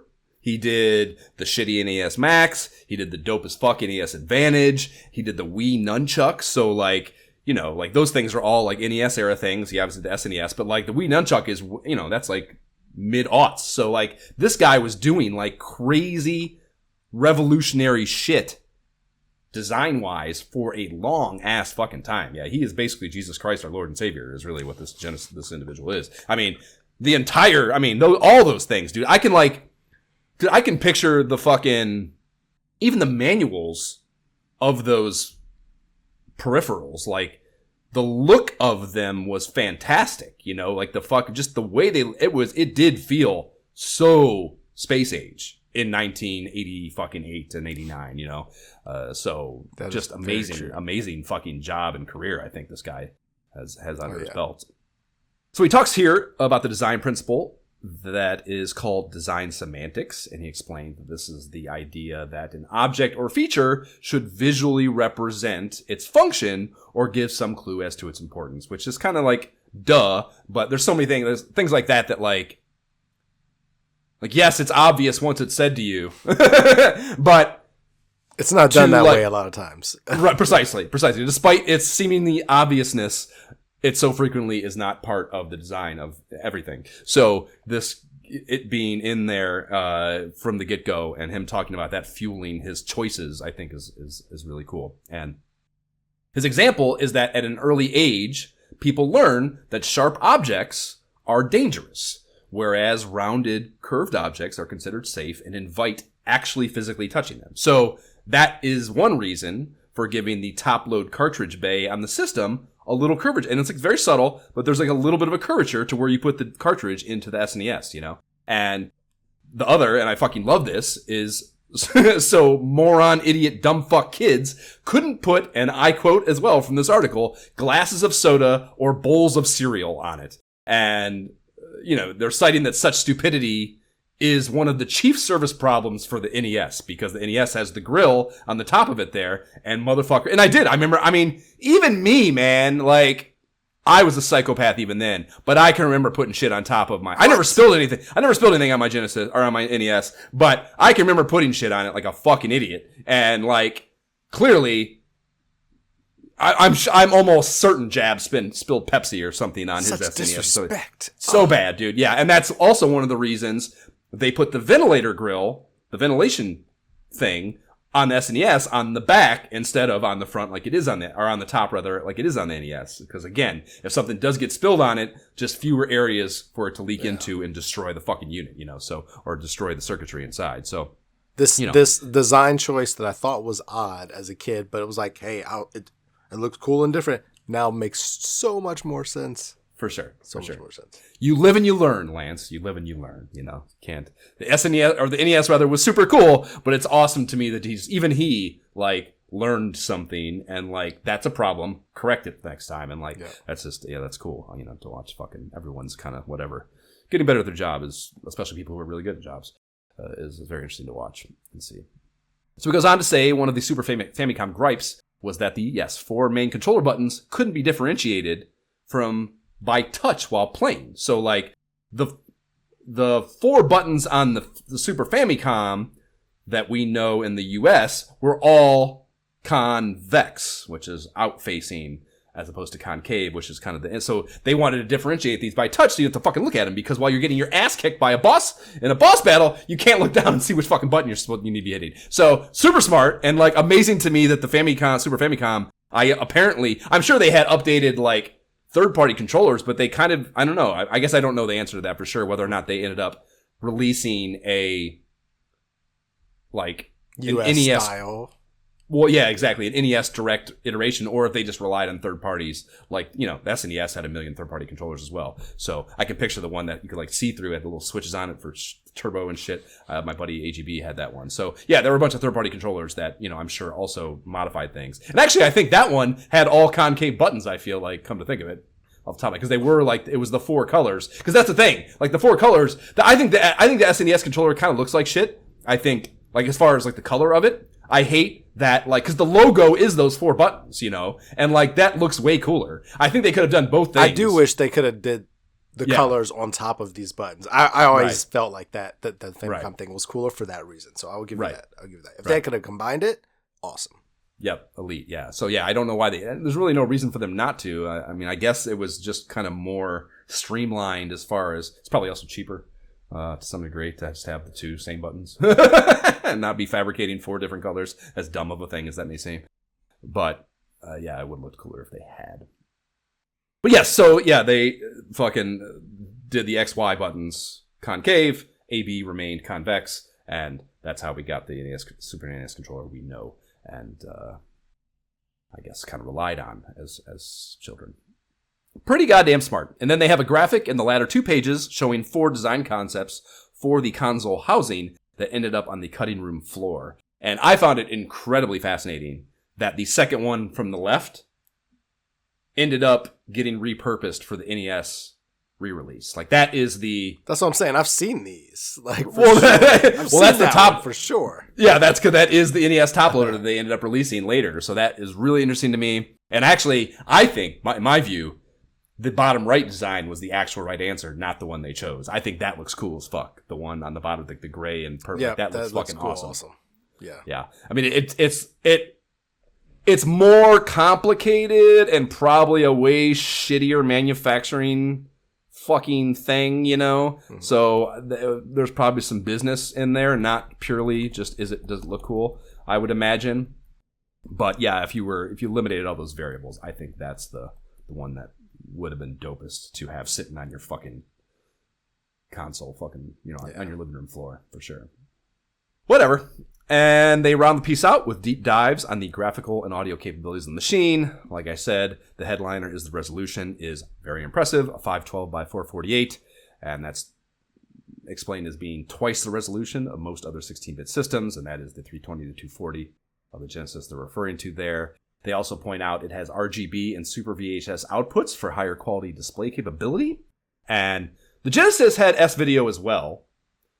And I thought it worth figuring out something I've kind of wondered most of my life, which is what the fuck that is. Like, I've always known that to be on the back of my Genesis. I feel like I may even have had a TV that was able to utilize it at some point.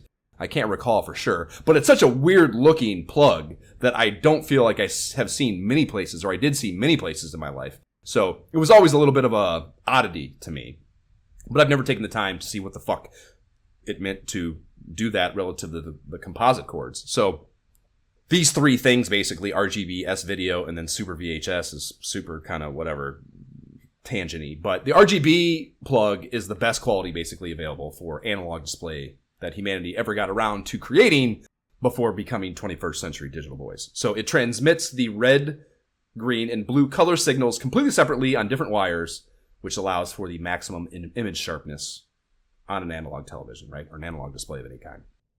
And then S-Video is short for separate video, and its advantage is that it transmits brightness, which is luma, and then color, chroma, on separate wires, which nixes what they call dot crawl and or rainbow effects that the yellow video cable and composite wiring, the yellow-red combo that the NES, Genesis, and even I think the SNES does have, can create. So it's kind of just like that somewhat blur almost of the edges that you find because the colors get a little goofy, or the color and the brightness get a little offset basically in the signal. That's kind of where they're overlapping, on the same wire, on the yellow wire. That is deep. I did not know that.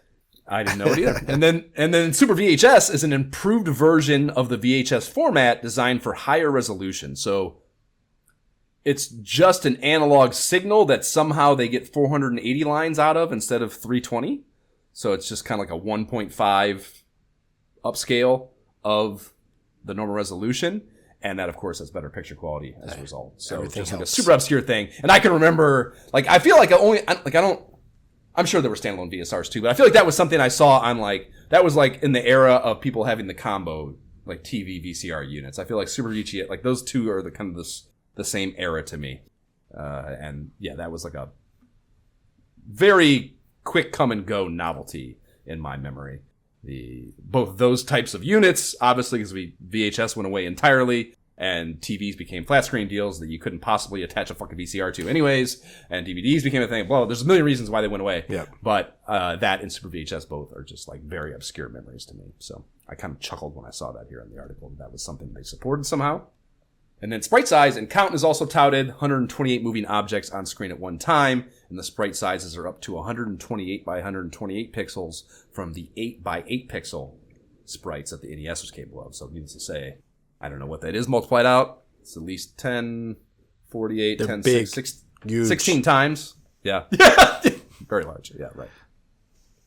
And then on the audio side, they are pumped about the aforementioned CD quality possible sound. And they tell you that real voice samples become possible, which I don't know. I had Blades of Steel on the NES. I think they don't understand, I don't know, short memories or something.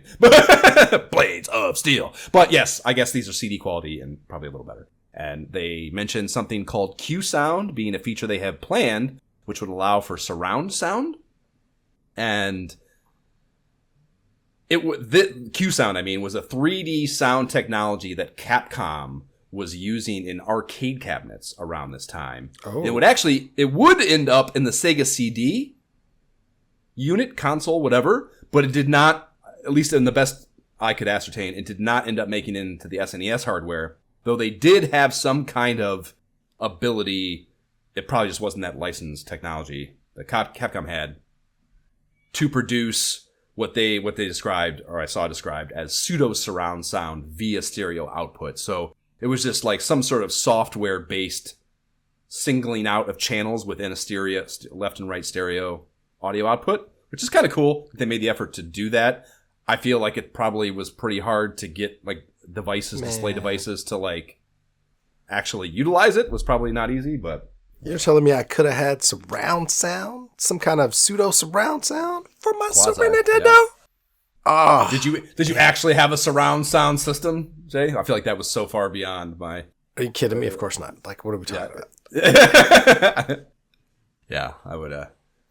I've said before, I had my little like hilarious homemade speaker system where I tried to create that basically with the subwoofer and all that, but. I definitely did that at one point, and I'm pretty sure Jesse did that at one point too. Like, but I think he was successful, but that was like way later. Yeah, beyond this point. So yeah, this technology, it's all fine and dandy, but overall not very exciting. Guessing you feel the same way, Jay. No big deal, right?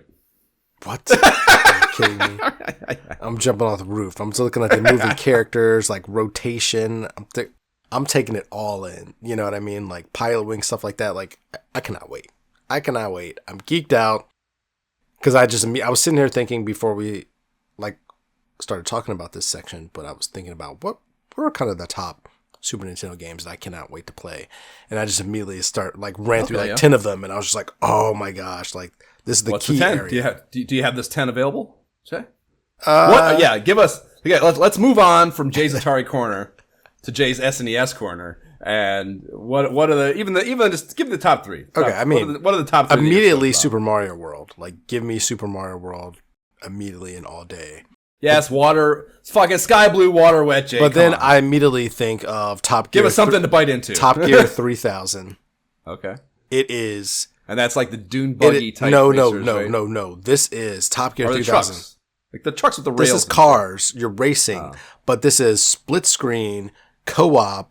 This is the first time I've played like a split screen co-op racing game where you're upgrading your vehicles as you're going through. Like it's like it can't be better than Ivan Stewart's Iron Man. It racing, is far beyond that. It is the best racing game I've ever played, bar none. And then third, I think of Knights of the Round.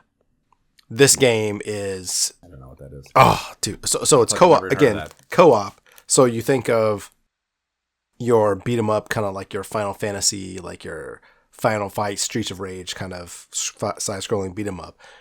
However, this is the first game that I played that had an upgrade tree unbeknownst to me. So you're playing it, but you start...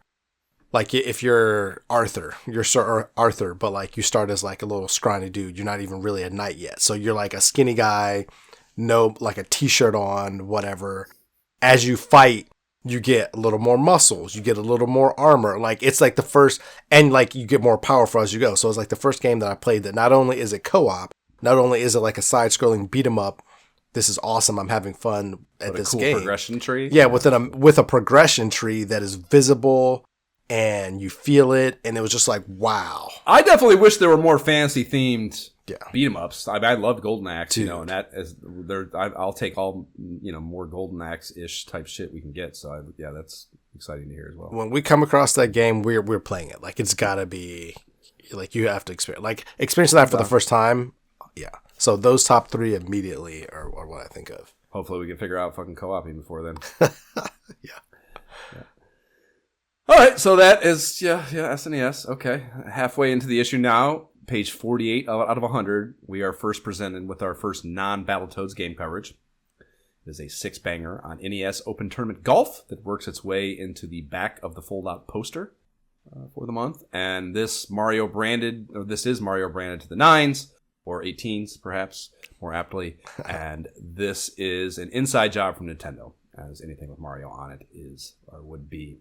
And it's actually, interestingly, I think, given that's the case, it's actually a collaboration between HAL Laboratory, like Adventures of Lolo HAL, and Nintendo R&D 2, which is, one of their, obviously, in-house development teams. So, Nintendo is publishing, of course. So, yeah, it's that the idea that they brought in an outside, whatever, voice into something that they're so adamantly slapping Mario all over is a little bit of an interesting choice. You don't see a lot of that. They are so fucking... I'm sure the deal is structured where they had all the power, but still, even with that being the case, I'm still surprised to see them working with an outside entity, other than Rare anyways, on anything with Mario in it, so that was kind of interesting.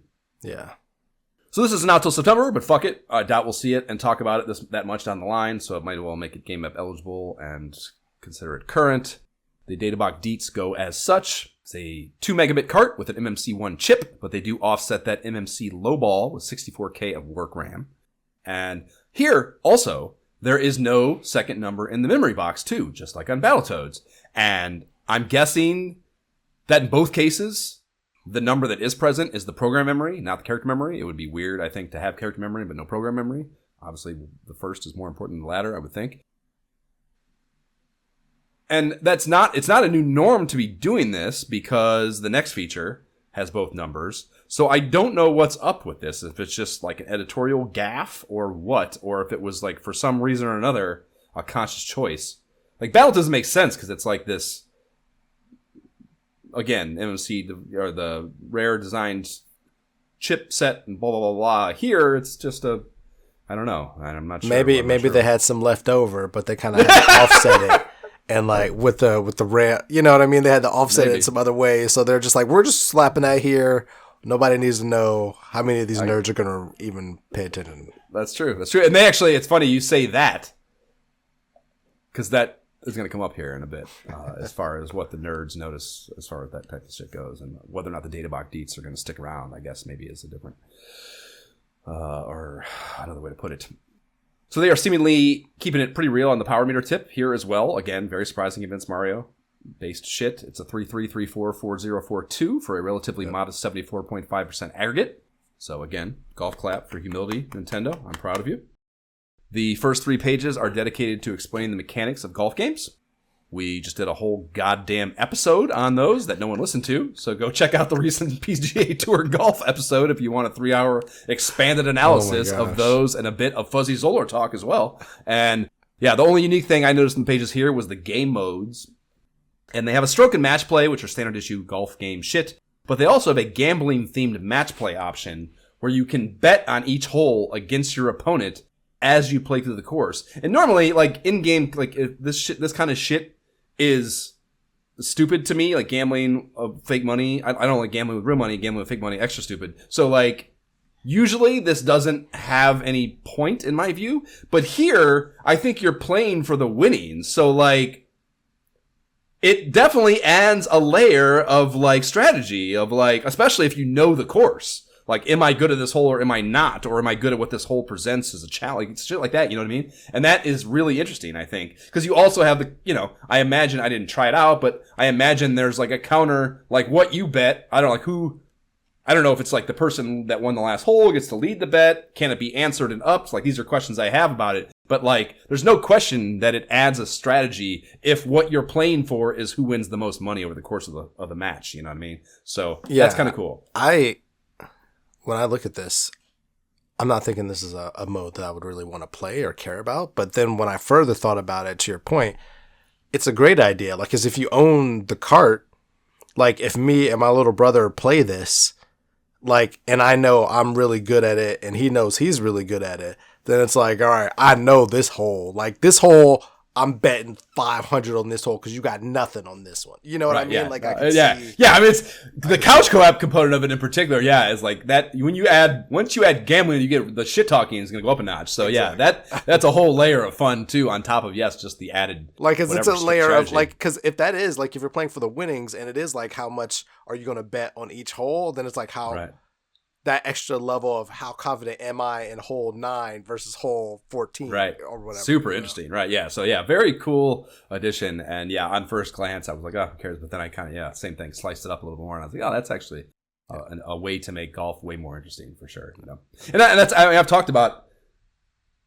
I don't know if skins is that, but like the skins mode on that Golf LS, I think was similar to that. Like it was definitely like you win money on each hole, and certain holes are worth more than others. And but I can't remember if it was gambling or not. Whatever the case, yeah, it's a cool mode, and that is a nice addition, I think, to just up the replayability and head-to-headness of it. The latter 3 pages are mag adaptions of course flybys, basically. And there's a hole-by-hole analysis of 3 of the courses in the game, a U.S. course, a Japanese course, and then a U.K. course. And they also, a course in Japan, it's not a Japanese. There's no such a thing as a Japanese golf course.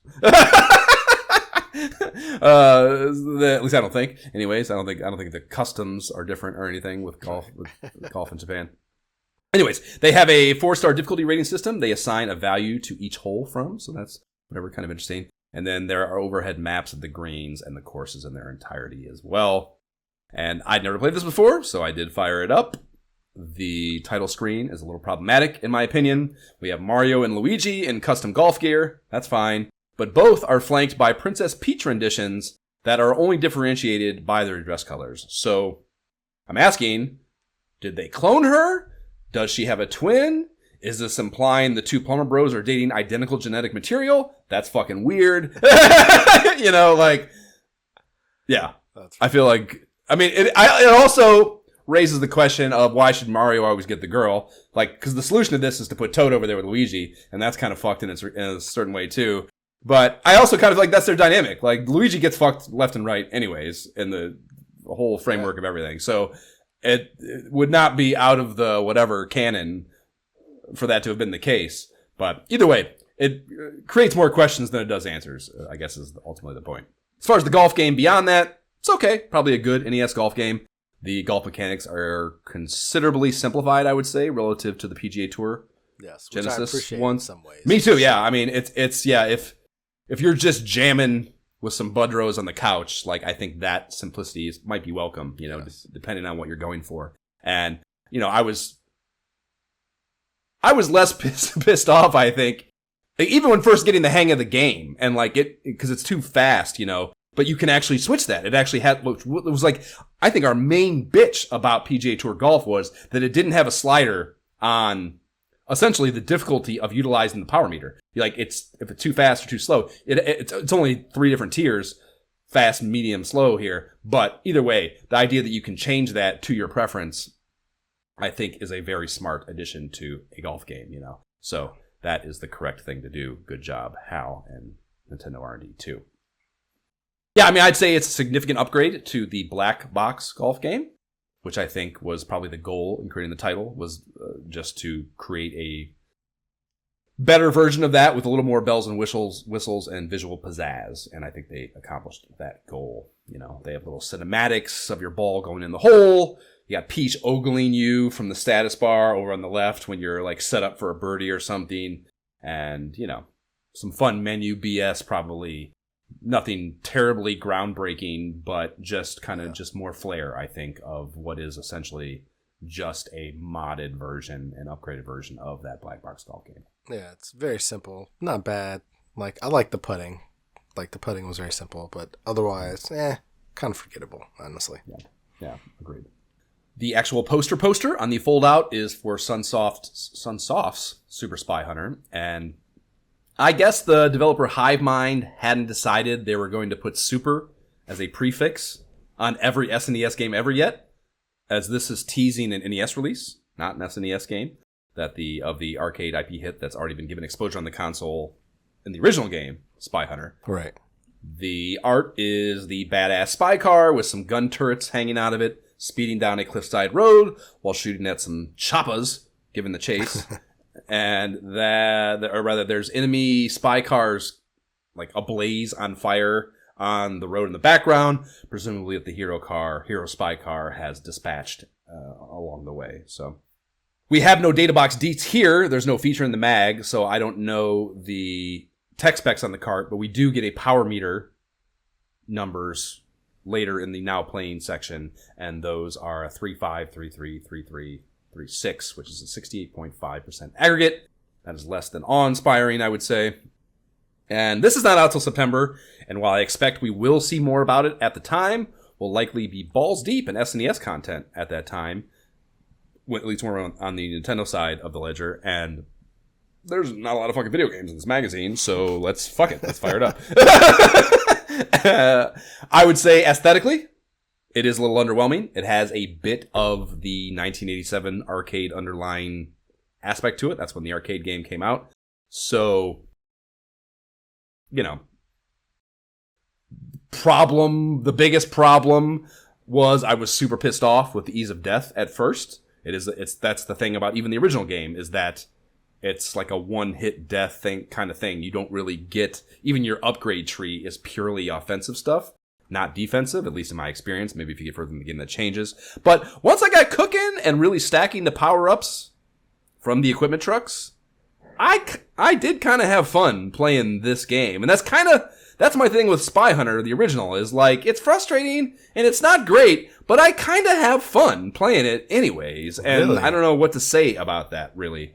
You know, it's kind of an arcade muncher arcade game, but it's an arcade game. Whenever I see it, I will play it. And it's like, they have different renditions of it, sometimes with the power, sometimes they have a gear shift, sometimes it doesn't, it's got the pedals, whatever, the steering wheel, you know, and like, but I will play this game when I see it in the arcade most of the time. And this also kind of piqued me, and I was kind of having fun. It's not great, but I did kind of have fun. Yeah. I think that's an apt way to put it. It's not great. I kind of had fun. It's all right. You know, if I was forced to play it, I'm not going to be mad. I'll be content over here for a couple hours. How far did you get? Doing something else, you know. How far did you get when you were playing? I don't even remember. I think. Did you get into that water shit? No, I don't think so. Because that's the whole thing. Like this game, I did not deal with the water stuff. It actually has like three modes, kind of. You play as the car. You can get into water, and it turns into like a speedboat kind of thing, and you actually hit that in the first level to some degree, and then there's a flying. You turn into a attack chopper, or armored jet. Armored jet is how they describe it. So, yeah, I mean, you know, in a more cluttered field of options, a magazine might present. Probably be on the fence about discussing this for a game ep, but given what this choice, or given the choices this mag has to offer, we just might have no other option, I think, later. So that's kind of where I fell on it at the end. I mean, I'm not surprised. I'm not surprised. This game had a lot of like side quest material for me, honestly. And all the options, I was picking side quest stuff. Yeah. Yeah, I mean, I don't know. Again, because like they even did within. So I'm comparing it to the original game in my mind as I'm playing, of course, and like the original game is very straightforward. You're just on the road, and like they do stuff with the road because that's one of the things. Is like it's a very fast game. You're hauling ass, which is right because it's like a spy thriller game and speed should be involved. So. And the way they, like, make that a complicating factor is, like, the road, your path gets all fucking crazy. And here they even took that up a notch. One, I get that you did go off the ramp at the one point and then become the boat when you land in the water. And, like, there was something weird about that where I felt like I had to keep inertia or I died, like, you, like, sink. And I don't know what that's about. Maybe the car isn't really a boat. It's just whatever has to, I don't know. I can't explain that exactly. That probably requires a manual read to understand. But that, and then, like, there was a part where, like, you go over top, like, a bunch of semis parked next to each other, like, side by side. Yeah. And, like, they, just, like, I don't know, whatever. They did interesting shit, even in that first stage, to make it, I don't know, not the original game, basically. Like, there was an effort to, like, up the stakes and add some fucking cool shit, even if just, whatever, meaningless NES set pieces that kind of made it worth wanting to look at, Yeah. Over the original game. I mean, at the end of the day, I mean, it's kind of like a vertical shooter. So right. I'm not terribly opposed to such thing, as we know. Okay, fair. We go from there to Game Boy content, and there is 17 pages of this. Starting from the mag midpoint, we have 3 features. The Red October, aforementioned side-scrolling sub-shmup. We have a top-down simultaneous co-op maze shooter called Fortified Zone, and then Super RC Pro-Am. RC Pro-Am is dope. Jab and I had this, played the shit out of it. They give it a pretty scintillating 82.5% on the power meter as support for this perspective, I think. And I never had the good fortune, and don't recall even knowing this at the time, but here they also talk about that RC Pro-Am, is compatible with the new 4-player adapter they've kind of somewhat just dropped for the Game Boy. So you can play this with 3 Game Boy toting friends if one of your parental units loves you enough to give you or buy you the 4-player deal. And it appears to just be like a little hub of where like cords for sure. go off. That just all the cords plug into it. So yeah, I never knew anyone that had that, but that is obviously fucking awesome. To fucking whatever. I'm pretty sure I had on one. On the go, be able to do that? You had one? At the time, but then I didn't have anyone to connect to. Like at the point in which I got one, it was like my cousins had a Game Boy, but like we never really got together that often. So like we connected to it like once, So yeah, I gotta agree though. Like the RC Pro-Am, that of all these games, dope game. The Fortified Zone, I don't remember anything about it, but I do. It is a simultaneous co-op maze shooter, and that's kind of interesting. I don't know if it's good. Clearly, never played it, but anytime you talk about co-op, whatever, there's not a ton of that, especially of that game format on the Game Boy that I know of. So at least the original Game Boy. So that was kind of interesting, but yeah, I don't know anything about it. They tease a new Mega Man at the end, Dr. Wily's Revenge. Are you hip to any of the Game Boy Mega Mans or no? I have only dipped my toe into them only recently, but like I don't really remember them as a kid. I feel like I was mainly on the NES and Super Nintendo with my Mega Manning. Probably the smart choice. Top 10 is a lot of usual suspects. In descending order, they go Super Mario Land, TMNT, Dr. Mario, Final Fantasy, Legend, Tetris, Castlevania, Paperboy, Gargoyle's Quest, Operation C, and Alleyway, man. And I got like a little tear in my eye seeing launch title Alleyway, one of my favorites, working its way into the periphery of the top 10 here. I was like, oh, fucking go Alleyway. Good job. And I can't even again, it's always been, we've never really had 100% certainty we understand how these fucking top 10s work and get compiled. But I struggle to see how that game could get into the competing options here, or into the group with the competing options. As much as I love it personally, there's just nothing about it. Mario is in it, but he's not even on the cover, so it's not. I just don't see what the marketing angle would be to get it into the top 10, especially this far along. I could see if it was like right when the Game Boy dropped, but now there's plenty of options out there, So I don't know, man. There's a little bit for everyone in this top 10. When you think of it as, I kind of think of the Game Boy like as a kid, it's just an extension of Nintendo. Like, I'm just taking my Nintendo on the go. So I'm just going to play those same games that I would play on Nintendo. Like, if you have that, give me that type of game on Game Boy, give it to me. But I think in some ways, like, when you think of it as more of a, like, you're not necessarily in the same kind of situations when you're on the go. So, like, different types of games just appeal to different type of people. Stints, right? Yeah. That's why I think it was fantastic for RPGs, because, it is, like, slow. You can be distracted and kind of multitasking almost, like, as much as a kid needs to be doing that, anyways. And it's not the same thing as, playing an action game that requires dedicated focus, right? It's funny now, as someone who didn't like RPGs as a kid, except for Super Mario RPG, really, now that I think about it. But seeing Final Fantasy Legend on here now, like, I would have loved, I think, if I had, like, actually given it some time and got into it, we should be, Jab's right in saying that we should be discussing playing those. He's not right about a lot, but he is right about that we should be discussing those as side quest options because they are cool, good games, I think. And they're also, I don't know. I don't know if I should say that they're bite-sized necessarily. They are serious RPG undertakings, especially the Legends relative to the Final Fantasy Adventure, the one that's like real time. I want some color in my fantasy, Josh. Like, I want some color. Well, you can play them on the Game Boy Color and get 4 colors if you want. Not quite what I had in mind, but I wonder how does that work for emulation exactly? I don't know, man. I'm only thinking of the ones that I know. I'm only thinking of the ones I know on Nintendo Switch Online. That's because clearly it just came straight from them. But I don't know.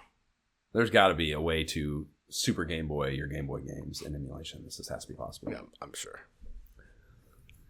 Howard and Nestor now, and this is an extra special episode, Howard fans, because Howie is saying goodbye to the show.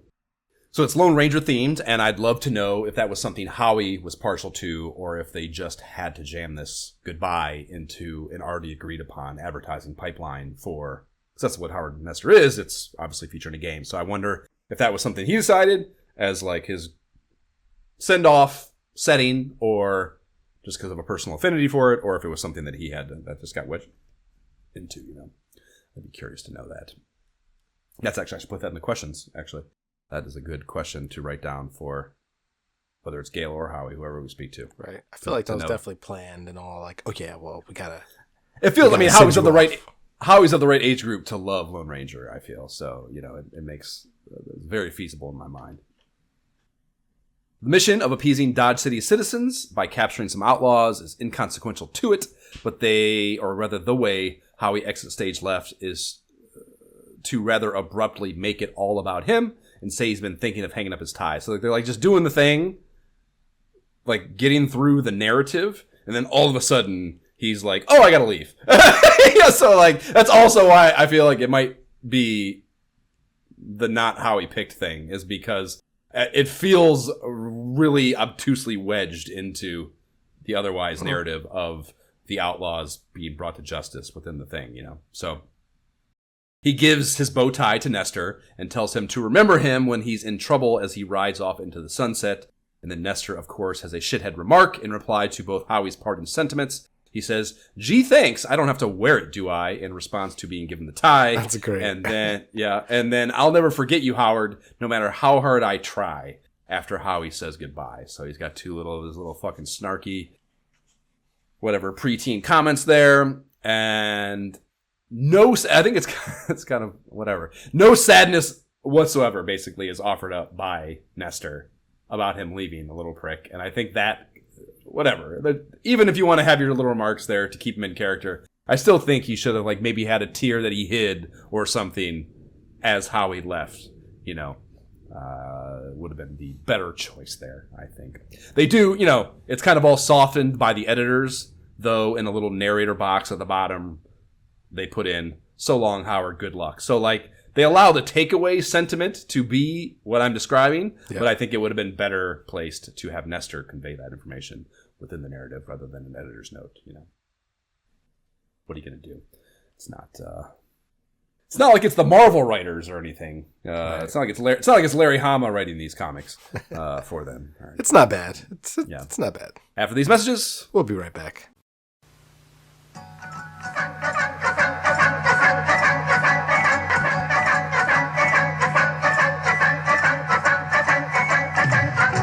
3D コンピューターゴルフトーナメント US コース大人気。どんどん参加、それそれ参加。合計1万名様に幻のソフトパンチアウトをプレゼント。さあ君も頑張って。夢が送れるディスクシステム。 That is a Japanese market commercial for Famicom Golf, US Course, a predecessor of sorts to the US release of NES Open Tour. And that's all I have to say about it. Right, that was interesting. We start down the home stretch of this literature of antiquity with a six-banger on some more HAL Labs published gamery, a little title going by the name of Daydreamin' Davy. And this is HAL America specifically, but tomato, tomato. And it was developed by a company called Sculpted Software, a name I hadn't heard prior. And clicking through on the name on Moby took me to the page for Acclaim Studios, Salt Lake City. And my immediate response was, whoa, Acclaim in cahoots with HAL Labs, what is this fuckery?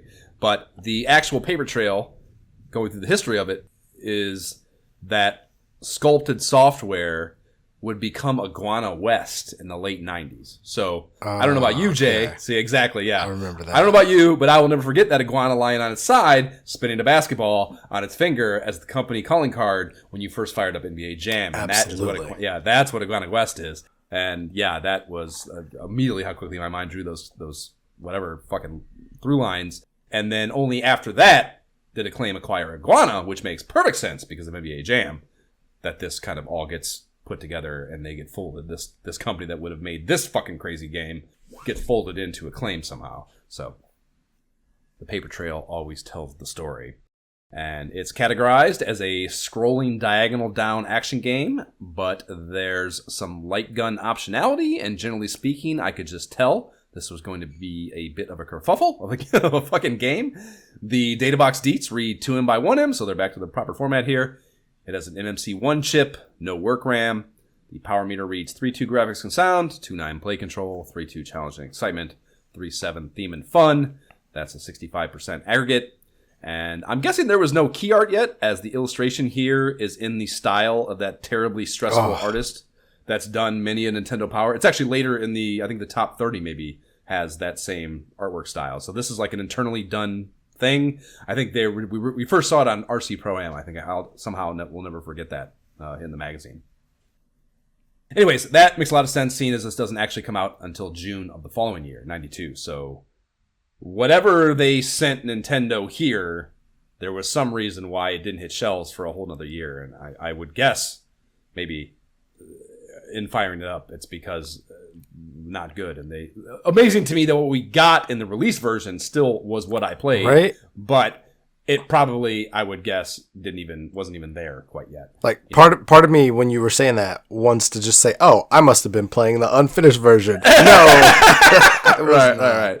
Yeah, you turn it on. There's some horrific title theme music, and like the aesthetics of the title screen itself are fucking deplorable. But I did enjoy the awesome voice. Again, just going to the NES voice samples. There's that little voice sample of him saying "awesome" as the Davy guy cracks a smile on the title screen. Made me chuckle a little bit. And then there's a slideshow prologue with a couple more like really abruptly timed / placed voice samples. And it kind of boils down to someone taking Davy's pencil on the playground, and that is like what fuels the whole story, him getting his fucking like bullied his favorite pencil or something you take from him. And then the story is him, I guess, daydreaming through various fantasy scenarios, medieval, Old West, ancient Greece, shit like that, of him kind of, I don't know, whatever, getting to be not the bullied kid, ultimately. And it was kind of weird to me how long I played it, to be totally honest with you. Like, it was bad in every respect. But I played that dumbass medieval thing longer than I felt in hindsight after stopping the experience warranted. Which I don't know what to say about that. Same. I wandered around in that like forever in that maze, but like I definitely got stronger. I got more weapons and stuff. Right, I went and found the sword in the stone. Yeah. I got the fucking sword, and I didn't, that was kind of the thing. I got that, And it like gives you, because the first problem is immediately you're like, oh, hitbox nightmare. Like, this is fucking awful. You getting hit by things sucks. You being able to hit things sucks. But once you get that first sword power up, he does like a spin attack. Thing. Right. And that like fixes the problem basically. So that was just like a deliberate effort from them, I think, to give you like a progression, you know, early on to maybe get you going. And I hear that as a game design choice, even if, you know, the beginning was so unsatisfying. But yeah, I mean, you know, after that, it's just like this terribly monotonous, everything looks the same maze wander thing that like, what am I doing? I Right. was not happy at that part. I thought that there could be something there when I look at through the magazine and realize, okay, yeah, there are several more levels of him. Right. The Old West thing, doing like other things. Right. And that's exciting. However, I'm not enjoying the aspect. I'm not enjoying this gameplay loop of basically just searching through this maze. Like, I don't know, am I doubling back? Like, I have no idea how long I spent playing that. Because to your point, I was playing it much longer than I expected to as well. Yep. 100%. But it was mainly because I was lost. I was clearly progressing and doing stuff, but also I was doubling back and running into dead ends and just like, what the hell, not man? nearly Where am I enough going? visual variance for sure. Yes. Yeah, to me, honestly, what it read to me like is it's the kind of game where even though it's by no means good, it's also like there's some kids out there that got stuck with this game and played this game and have a weird nostalgia for it, like kind of like my Fairy Tale thing for Genesis. Yes. It's like I know it's an awful game, but it's just this formative memory that I had no choice but to spend time in because I had no other options in my Genesis library right there at the beginning. So you played it more than you should have, and for whatever reason, your dumb nostalgic fueled memory has an affinity for it, you know. And I feel like there are some kids out there with that for this game. Is my I believe it, because looking at the magazine, it's like, oh, now you get to go from this ugly thing, I don't know what's happening. Now I get to go to ancient Greece, and like, ooh, that sounds exciting. But like, oh yeah, in reality, I think I just need to move on from it, because like it feels like I'm playing. At first, it felt like a game that was running on my elementary school's Apple IIe computer. I was like, no. But I do not entirely disagree at all. Yeah. No, yeah, I don't think we need to spend any more time on, and I don't think Nintendo Power will either. I don't think we'll ever see it again. So, you know, to me, yeah, I don't know. This might be, in all honesty, this game might be the most emblematic, whatever thing about this issues. Just like this, you gave me 6 pages on this. There's so little in this magazine, and this got 6 pages. Like, holy shit. That's how you know. That's how you know where we're at in the timeline. Right, man. But I mean, again, Nintendo goes gaps. on. There's a lot of banger games that are still going to come in like the Kirby's and like the Mega Man's, and like there's shit that's coming that I feel like, I don't know. I think the easiest explanation for this is Hal's getting a little reach around because they were party to that NES Open game with Nintendo, and that's like the one for you, one for me thing is, I think, honestly what that is. Yeah. And sadly for Hal, they didn't have a Lolo 4 ready yet or something, and this is what they had to, like, fuck, I guess this is our best thing to take this opportunity with and get 6 pages of Nintendo Power. We're clearly not going to pass that up, but I guess this is our best option. Fuck. You know, but yeah, I don't know, just a bummer that the gaming option pool was so sparse that this got 6 pages. It was really sad. That's what happens, man. I'm telling you, that's what happens around this time. You're going through the bin, you're seeing what's coming, but you know Super Nintendo's coming. You know things are upgrading soon, so yeah, and all their like really close developers are probably shifting gears, and yeah, I know, but still a bummer, I think. Certainly in the immediate for us. Classified info is next. The Mega Man 3 stuff coming from Agent 300 tickles my fancy here.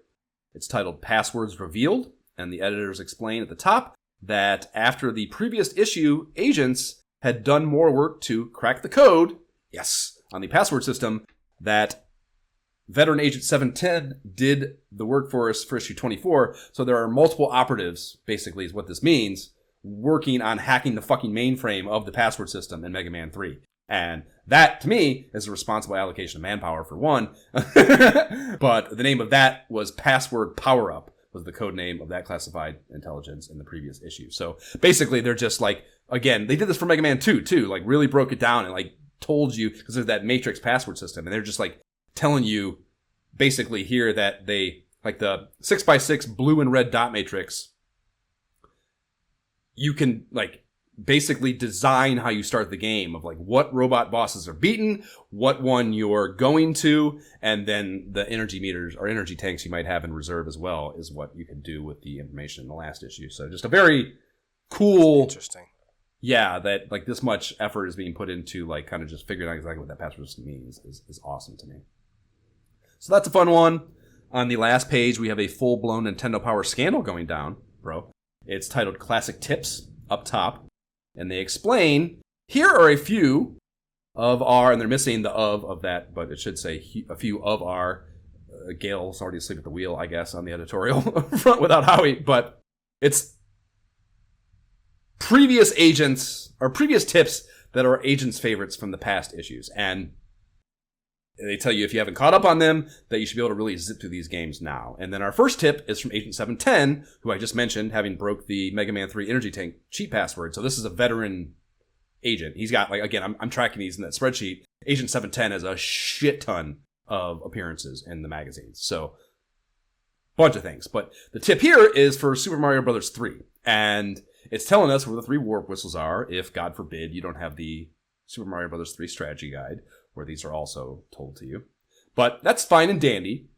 But are you sitting down, Jay? Because this is gonna shell shock you. Are you ready for this? I'm ready. What's happening? This tip, this warp whistle tip, has never appeared in classified information before. Again, I'm cataloging every single one, what game they're for, what issue it was in, what the name of the tip was. So I have the data. I checked every Super Mario Bros. 3 appearance. Previously, this tip has never appeared in the mag. So, not from Agent 710, not from any agent. So, they're fucking lying about this having previously appeared. So, that's pretty scandalous, but I don't know if they think we're not paying attention or what, but that's pretty scandalous. But it only gets worse from there. The second tip is for Double Dragon 2. It's titled Double Strength Dragon, and this is the deal where we have seen this before, where you can start a 2-player game and just murk the second player sprite for all his lives to basically start with 7 lives instead of 3, right? And this comes from Agent 563, supposedly. Now, Jay, an agent operating under the alias of Agent 563 has never submitted a classified info intelligence instance in the history of the mag. So they are telling us that an agent that has previously existed and worked for them is doing work here, again, that has not occurred.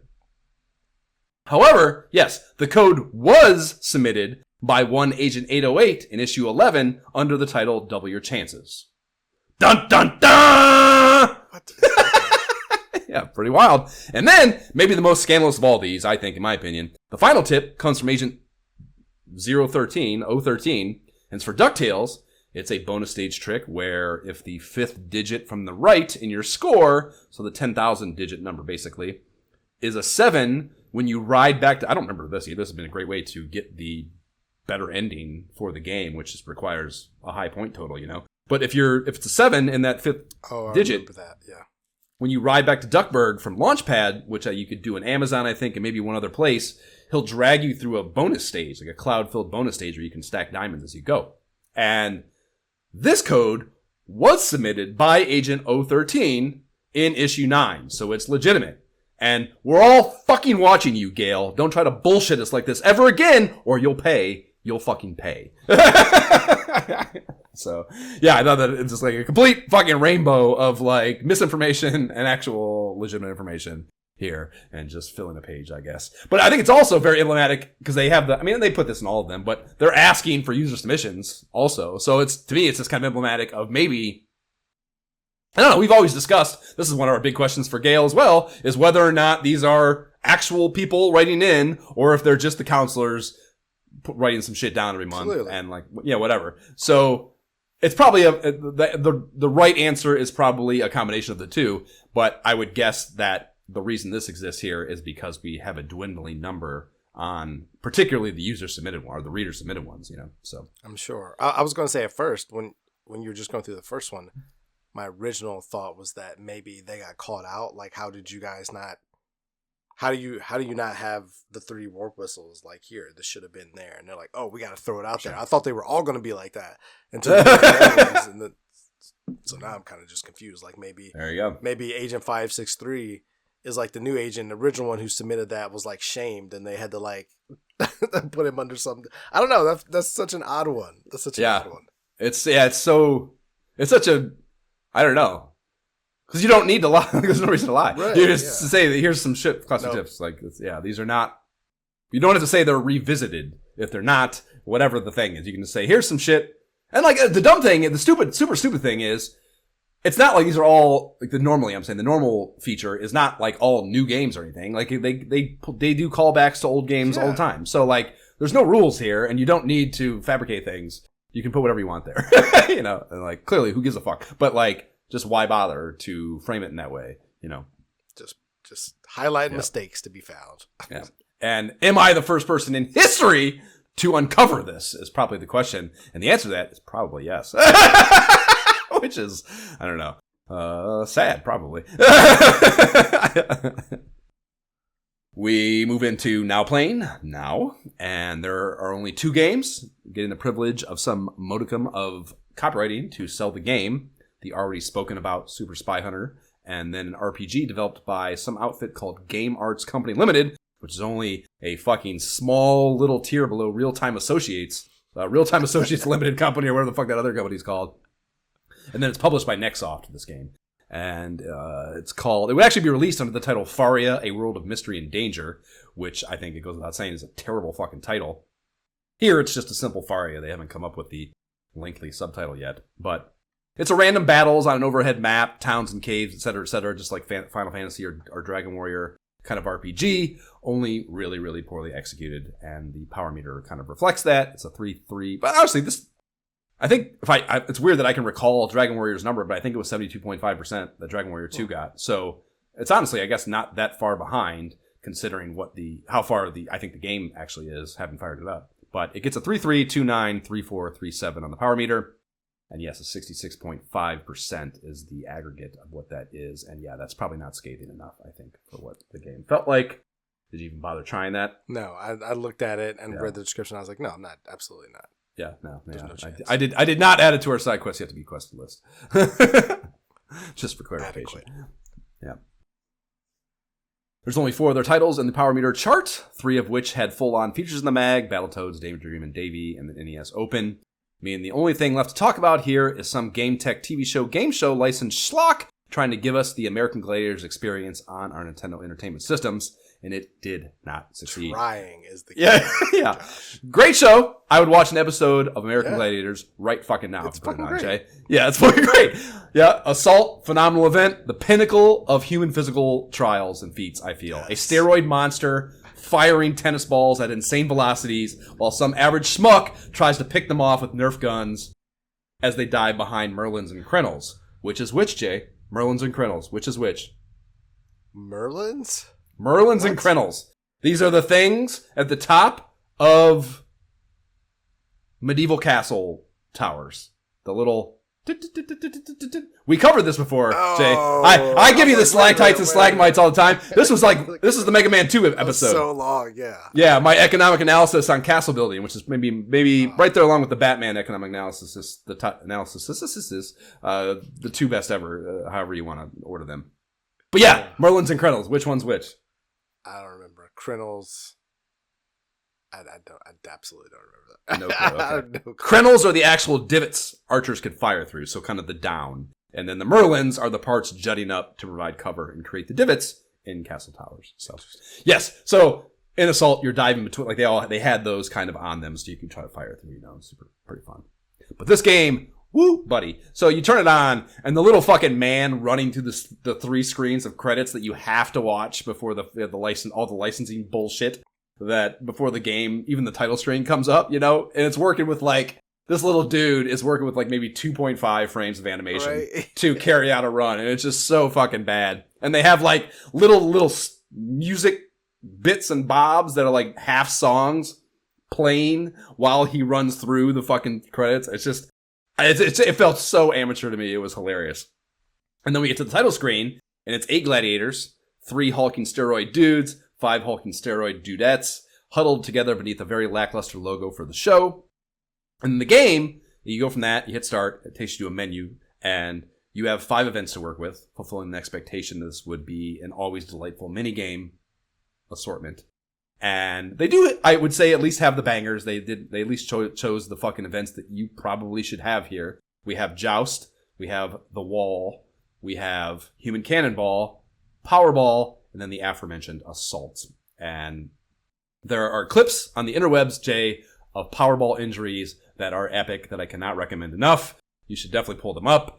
There are actually 2 docs. Have you seen either of the documentaries? Okay, so you watched that one? Absolutely, because I loved American Gladiator. I wanted to like this game because of that. Right. I mean, whatever. We'll get to that in a second. Yeah. It's not good, but we'll get to that in a second. It's not. There was more. It was not as horrific, and even if it was only like comedy being what I got from it, as opposed to good gameplay experience, I was more entertained than I expected to be, I guess I would say. But yes, it's worth saying, I think, since we're on the topic, the 5-episode Netflix documentary is fucking primo for this. Go watch it. Yeah. They talk about there's it's like WWF tier shit of like how grimy the producers were with kind of exploiting and even, contributing to the steroid use of the fucking gladiators. And then, this was like a traveling fucking carnival, man. They would go to arenas and shit and just do these they would like lay down, man, one of those fucking mats that we had in gym class on the fucking hardwood floor, just like that fucking, trifold mat, just like a shitty ass mat to do these events. And yes, they did not even cover whole services, and motherfuckers would get body slammed on hard ass concrete. Dude. Playing Powerball and shit. And yeah, there are some fucking videos out there that are amazing. That I just cannot believe happened. Yeah. And then, so even when they did like some of those, like the Human Cannonball, you get knocked off those fucking pedestals, and like the platforms, they had like a little bit thicker padding in those situations because they're falling from a height, but they're not covering enough ground, and like half the injuries are like ankles fucking breaking and getting turned because they're fucking falling off the edge of those fucking things onto, again, hard ice concrete. So yeah, just an amazingly lackluster job of safety protocol on a show that's entirely predicated on a physical mismatch of a steroid monster and an everyday person, essentially, or just at least close to. Flying by the seat of your pants. Slightly elevated athletic. I mean, they did have like former athletes and shit in some cases, but certainly not professional athletes, if that's what you want to call gladiators. Yeah. Really interesting doc. And there's actually a 30 for 30. I still haven't seen it, but there's a 30 for 30 as well on it. That's, of course, just a much shorter rendition. That is on my to-watch list as well. I'm sure it's much of the same, but definitely watch the Netflix one for sure. So yeah, the events in the game, all pretty bad. I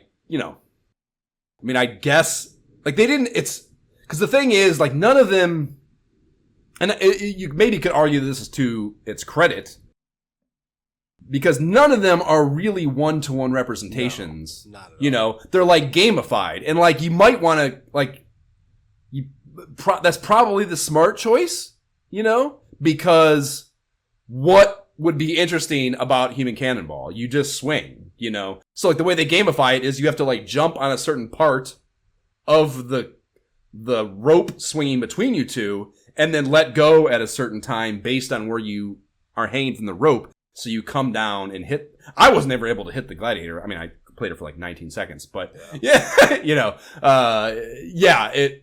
that one in particular, that was a great comedy instance, because you would like, if you missed, especially if you shorted it and you like went too low, like the way your sprite would bounce off the pedestal fucking pole was hysterical to me. So yeah, like it was, I only enjoyed it in how I laughed at what I saw on screen, not in what I was happening to me or what was the gameplay experience was. But that was kind of interesting. And then I of course tried Assault, which is, you're not going through a course really anyway. I mean, I guess you kind of are, but it's just like this hovering,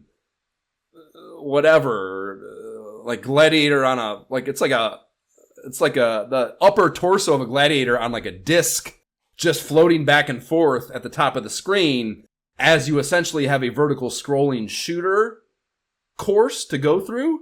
And the goal is to get to the finish line, which is in theory like hitting that button at the end that shoots the fucking smoke up or the whatever. It's not the same though. It's not the same, yeah. And you pick up like kind of the same gun every time. I don't think I was ever. Well, I think I did hit him, and like you hit them, and like I'm sure it's worth points, and then they kind of freeze for a second. But it wasn't like that's the goal. If you hit them, you win.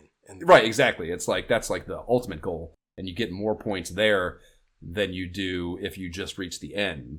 So yeah, they were all like kind of poor renditions or modified renditions of the actual games, Same thing with the wall, man. I was so disappointed. I didn't even try that. I went to that one and it was so I had a couple issues with it. First, to your point, I'm thinking, okay, it's a wall, I got to get to the top.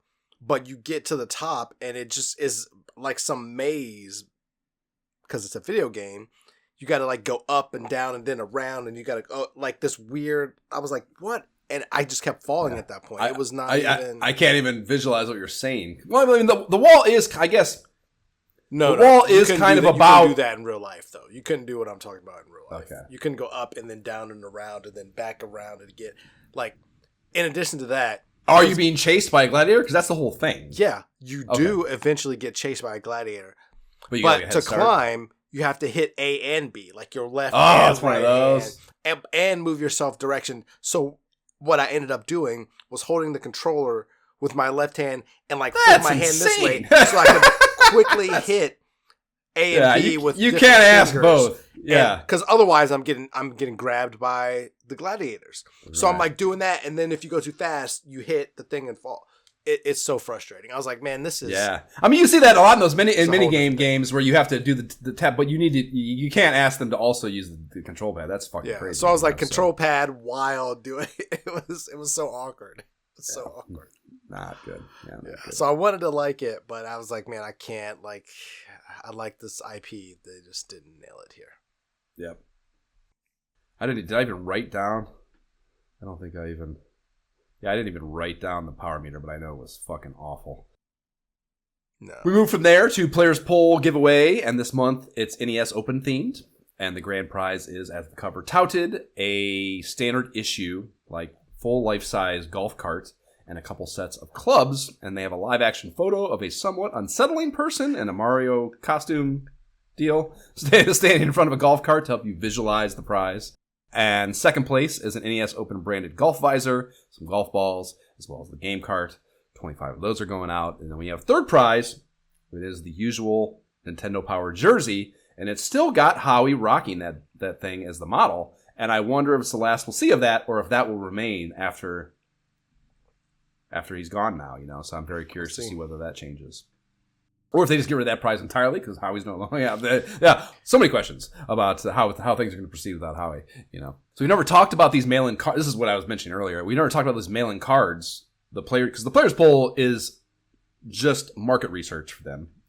We probably don't talk about that enough, but these giveaways are just a way to incentivize doing market research for the company, where you are telling them they want to... they're gauging the temperature on the Battletoads comic in the mag, whether or not you liked it, whether you want to see more of that kind of thing. They include a list of 98 NES games and 47 Game Boy games they want you to pick from to answer questions like, what are your favorites? What next titles are you planning to buy? What do you want to see reviewed in the mag? Etc., etc. So one of the things they talk about in here, though, is whether or not the data box deets are something that you consider to be valuable information. And I was, of course, thrilled about them when I saw them. I think it's a fantastic addition, but I'm curious to see, because I feel like most kids won't give a fuck. And it will get circled no here, and then they will go away now. And I'm very worried about that moving forward. So I will be bummed. Very possible. Very possible. I do not remember reading about those deets later on. In the SNES stage? Yeah. Bummer. Maybe I just skipped them. I don't know. We'll see. Yeah. That will be emblematic of what I'm saying. Kids not giving a fuck. We shall see. NES Achievers follows that, and normally I don't bother to put these into the outline game list as far as the games we see here, but this issue was so goddamn sparse that I did, just to help fuel my nomination mindset, and I would do the same with the top 30, which is, again, a huge rarity and a testament to how fucked this issue is. Exactly. I did the same. I was like, all right, what games are here? Yeah, anything. Choose Fucking scratching and clawing for options, right? But who cares? The real point of this feature is our obscure Ohio geography lesson, and Gail didn't let us down at all here. We're finally going to have some goddamn fun with this issue. There are oodles of Ohio brethren representation in here, and a real healthy slices of it is obscure, I would say. So we have homie Ty Swartz in Coolville. He took down the Count in Castlevania 3, as did AI bot John Smith in Canton. And I like, write in, listeners, if your last name is Smith and your parents were boring enough to name you John. I want to know how many of those actually exist in the world. Like, tell us how your life has went with your parents being that fucking boring, you know? To be a Smith and not feel a need to, like, give you some fucking variance to the rest of the population by naming you something other than John, you know? He's either an accountant or, like, a freaking rock star. Like, or a fucking serial killer. Yeah. Exactly. I think that's what I named. Come to think of it, I can't believe I forgot this. I think that's what I named the serial killer in All God's Creatures. I think his name is John Smith. Like, for that exact reason. So that's hilarious. I didn't think of that, but yeah, I think I named the serial killer in the serial killer movie I wrote, John Smith. I like it. So Tom Butler in Kirtland, and that is with a T, not Kirkland with a K, if you know, you know. Murked Dr. Wily in Mega Man 3, so he's a dog. And then we have another Cantonite, Philip Satterfield. He hung a full 1 million points on the board in Narc, and that's probably a hell of an accomplishment because that game's terrible. And then John Del Zoppo and Willowick put up the 10th best PINDOT score, nearly 17 million. Then we have Michael Lucas of Alliance. He rang up 500K in Tetris. And last but not least, Jason Gartland of Warren finished ISOH Game Up alum TMNT 2. And that is a hell of a lot of map dots to choose from, Jay. So we had, like I said, a nice pool. And I think the ones that, to me, just by name alone, stood out and were worth considering were Coolville, Of course. Kirtland, Yes. yeah, and Willowick. And Warren isn't any kind of burgeoning metropolis, but they were almost 40K in population of the 2020 census. They're only 56 miles southeast of Cleveland, and their municipal website, warren.org, claims they are a community with, and I quote, boundless opportunities. So I don't think they qualify as obscure, in my opinion. And obviously Canton isn't. Canton is basically Akron, and LeBron is from Akron, so we can't fucking do that. But Willowick is pretty small, just over 14K in pop, and it's officially deemed a Cleveland suburb, and I think that also disqualifies you as obscure in my book. Kirtland is only disqualifies you if I didn't say that right. And Kirtland is 7K, which is pretty damn tiny, but it's only another 5 to 10 miles east of Willowick, so it suffers from the same Cleveland proximity when considering it for these purposes, I think. However, Coolville is just what we're looking for when we're talking about obscure Ohio geography. Yes. Where, Jay, in the great state of Ohio, does one need to travel in the event they'd like to visit the remodeled home that was built in 1846 for the purposes of becoming Root's general and feed store? Which, if I need to say, is located in Coolville. I'm going to say... Man, you say a general feed store. I feel like it should be south, but it's got to be north. Got to be north of Columbus. Nope. No. So it is south. I knew it. It's exactly where It's exactly where I thought honestly, it should be. Well, I feel like probably 90%. That's an overstatement. Over half for sure. Considering we're talking about 4 quadrants here, that's still a statement, I think. Okay. Over half of our obscure Ohio geography map dots are in the southeast quadrant, which is kind of basically West Virginia. I was going to say, like, it's over there near Burlington and, like, south, like... I don't even know right what north Burlington is. Yeah, I have family there, so, like, or used to, so, like, right north of West Virginia, just like you're saying. Like, on the border town, basically, of West Virginia. Okay, well, it's kind of close to that. It is it's an incorporated village of Coolville is located in Athens County, which some might know it's for its annual Halloween party. Yes. Major educational institution, Ohio University. If you, and yeah, Athens County is where there's so many of our fucking whatever. It's right on the southeast border. It technically does have a little tiny nip of it bordering the Ohio River, so actually bordering West Virginia. But it's jammed between two counties that like really border, and it's just like this little tiny strip of land that like, I don't know, like I feel like they probably had to fight for like a right to access the river or something is the only reason I think it would exist, you know? But whatever, it does technically border the Ohio River, so it's right there as far as you can go southeast in the state. And the village of Coolville had a whopping population of 452 people, which I think might be our lowest population count ever that we've had on the pod here for one of these.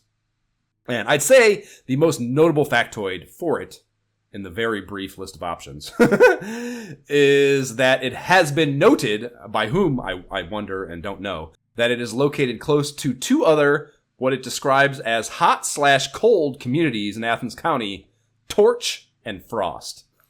That's the most notable. Great. That's the most notable thing, is that it is like nearby other places with interesting, at least in the scope of a city name or town name or village name or whatever, something to name something on a map name, Torch and Frost. And again, kind of the commercial. That's all I have to say about that. This edition of Obscure Ohio Geography has probably been paid for and brought to you by your mom. The Counselor's Corner this month features 3 titles. A RoboCop 2 tip about nuke factory locations. When's the last time you've seen RoboCop 2? Have you ever seen RoboCop 2? Whenever it came out. Okay, so you did watch it? Yeah, nuke is the drug, the designer drug that the whole movie is about, and I'd kind of forgotten that. And it's like actually seeing it and then seeing the video game, like whatever representations of it. I got to go back and watch RoboCop 2 is kind of my biggest takeaway about seeing this here. It's like, I know it's even goofier than the first one. Yeah. And it's certainly not as well renowned. Forgettable. And it's not, I don't think it's directed by Paul Vanderhoven either. And that's probably part of the problem, but of why it's not as good. But I do got to go back and watch it. Was my biggest takeaway of this. But I don't think we've talked about this Diddy sequel. Honestly, and I turned it on and I'm not entirely sure. I didn't bother to go back and check, but we may have, we may not have. Whatever the case, I fired up and played it because, again, nothing to do here, nothing to play, nothing to choose from, so why not? It's because we played the first one for sure, and I've talked about how disappointed I was in it because I have a particular affinity for that arcade iteration, and it did such a poor job of capturing that. But the things that make RoboCop cool, I think, as a game, were at least present there. In that, in the first game, there were sequences where you couldn't shoot people.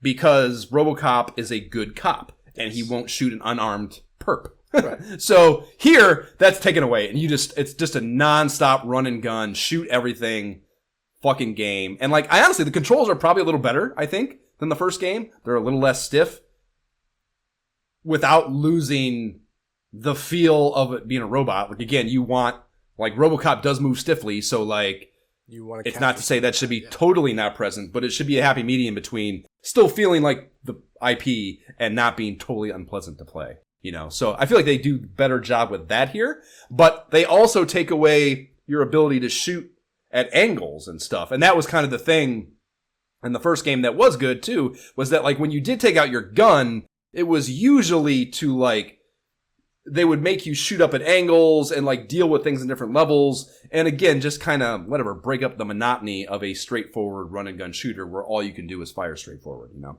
Right. And that is very much what this game is. And for that reason, not particularly great. I did, however, play the whole first level and I kind of had fun. Impressed.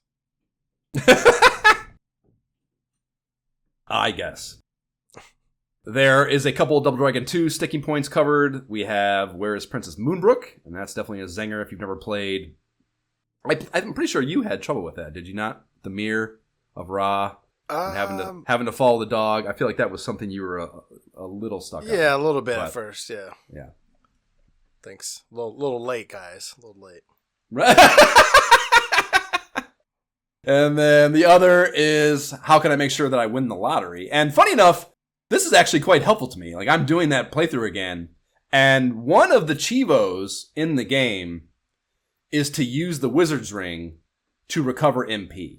And the only way you can get the Wizard's Ring is like kind of like 2.5 ways. There is the lottery, you can win it in, which is just random, of course, winning that. And then there's a few enemies that you encounter on the road to Rome. The Metal Babbles actually is one of them, and I think that's in their Chivo, actually, killing a Metal Babble, because it's like the equivalent of the Metal Slime. It's like the really hard to kill thing in the game.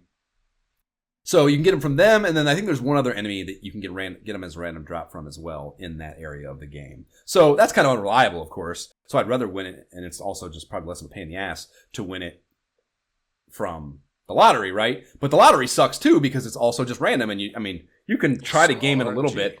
Right, exactly. But their solution here is essentially just a fucking reset. You go to a town where you can actually save because the lottery is not in every city. So, and you can't save in every city. So there's only a couple of cities, I think, where you can do both and kind of mitigate the flowchart or mitigate the steps in the flowchart to doing this. So that's their solution, is to just essentially hit reset and fucking try again, So I guess I could do that, but that's not as the solution that they ended up proposing was not what I hoped it would be when I first saw this. And I was like, oh, this is very helpful. This is probably going to be the hardest Chivo for me, because otherwise everything in the game or everything in the Chivo set is just playing the game to the end, This is really the only one that requires kind of like just fucking repetition and butting your head up against something. So, kind of a bummer there, but it was interesting to me that it had a purpose, at least, in theory, to my life. And the last three are for Bart Simpson versus the Space Mutants, and just, ugh on that terrible game for a game every kid, I think, at the time was excited about. As the top 30 suggests, I think, that's probably purely dealer-fueled. Oh, 100%. Yeah, just the game selling, not actual satisfaction from... We should actually check that here, come to think of it, is where it ranked in the 3, because that obviously will tell us. There's no satisfaction from... The playership. Players... Oh, they actually have it as No, players picks it's fucking 7th. That's crazy. It's the moron kids, though. It is in the pros picks too. It is the lowest. Dealers have it at 3. You're right. That's certainly probably the biggest reason for this. But yeah, we should actually start reading these. It tells us like the little blurb below their thing. We can kind of get some more perspective on this. We should probably be reading those. That's kind of interesting. Anyways, one thing at a time. This issue has been a trying one, and we've endured some serious trials and tributes over the course of these pages. Battletoads overexposure, another golf game way too soon, a total lack of new game coverage, Howie ending our relationship prematurely, or abruptly maybe. But then they call Gail's number as the final seconds are ticking off the clock, down by 2, and boom. She nails a pull-up dagger from beyond the arc for the fucking dub, Jay. Mullet counselor time. And they fucking just crushed it, I think. As much as they've ever crushed it. Like, I feel Gail trying to tell us that their entire staff isn't... Like, this is the biggest thing about this, probably. Her intent, I mean. She doesn't know that she's making me happy with a Todd mullet counselor. She doesn't know that 30 years ago. But she is here, I think, trying to tell us that not every one of their counselors is an early 20s white Seattle nerd, which is what every single... Even the one woman we've seen was still basically that. She just happened to be missing the one chromosome. But yeah, the fourth one they're putting in here we got a black guy and an elder statesman. They like really fucking mix it up, and both of them share a strong affinity for Destiny of an Emperor. Right? I'm like, I call BS. Like, is this real? Come on. I don't know. I love the idea of the two of them sitting in the fucking break room, like just fucking comparing notes on an RPG. Probably graph paper maps. Even they probably have their maps and they're fucking sharing those. That's super fun to me. Yeah, Bill Clark completed Gradius with 1 ship. That's his big accomplishment. Impressive. And then Joe Conklin scored 2 million points in Duck Hunt that one time. And hats off to both of you for those trophy case editions. And thank you for your service. But if you want to get real shine on this podcast, you'll need to significantly up your mullet game. Neither one of them are even trying on that front. So that is unfortunate. Back to our regular scheduled programming. We first come to Scott Evanson, who has also been rocking and rolling at Nintendo HQ since early 1990. Which all of these actually have been, all 4 of these counselors. And Scott's favorite game is also shared with Bill, who listed both Destiny and Solomon's Key. Scott is a Solomon enthusiast as well, though, on top of that. And his banner NES achievement to date is hanging 84 points in the Power Bowl in NES Collection Football. And I think I had like one score where like I was fucking killing it, but it was much earlier in the bracket. And I remember I think I only put up like 30 or something in the Power Bowl. That's so that probably, that's probably pretty impressive because we talked about how like badly the game was cheating. Yes, in that absolutely. in the Power Bowl for sure. So that's probably pretty impressive. So on first glance, Scott also appears to be abstaining from the time-honored traditions of the mullet counselor discipline. But if you look really close, our man here is a teeny tiny starter mullet that I want to believe, must have decided to fire up once he got the nod to be immortalized here in Nintendo Power as a counselor of the month, But, alas, Scott was unable to execute at the level we feel it's our duty to uphold the standards of here on the Imperial Schools of Honor podcast, as the hair creeping over, lower on his neck. It's creeping lower than any barber would ever leave without being told to do so, I guess is kind of what I'm saying. You know what I mean? There's no question that there was a direction to leave that there. Otherwise, you cut it off. You know what I mean? Yes. But it's just peeking out there, and it's just not quite there. So, Scott, keep grinding, bro. You'll get there if you want it as bad as you want to breathe. But the man we must talk about today is Todd Westgreen. And No. Todd Westergreen. You gotta fully pronounce his last name because it is. Did I fuck it up? It's better. It's not Westergreen. It's Westergreen. I like that even better. Okay, Westergreen. Okay, I apologize, but all due respect to any mobile counselor, but especially a Todd. But what do you what is your fucking estimate of my response to looking in this? I go through the magazine, I get to this page, I try to not stare at it the whole time I'm thinking about the tips above it, but it's all I'm thinking about the whole time I'm going through those tips and trying to make notes on those. And then I get there and I expand it to 100% in my fucking CBR reader so I can really digest these counselors. And I didn't even notice at first. I see the mullet and I'm immediately taking a fucking, I just look at the 4 pictures and I'm like, oh, he wins for sure. He's the best mullet. So I'm literally taking a screenshot cutout of just the picture when I look over and notice that it's fucking Todd. And I'm like, oh my God.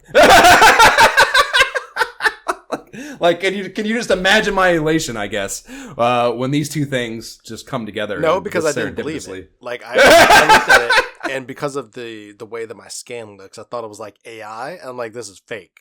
Especially when you post, I'm like, yeah, that was not real. I need to double check this guy.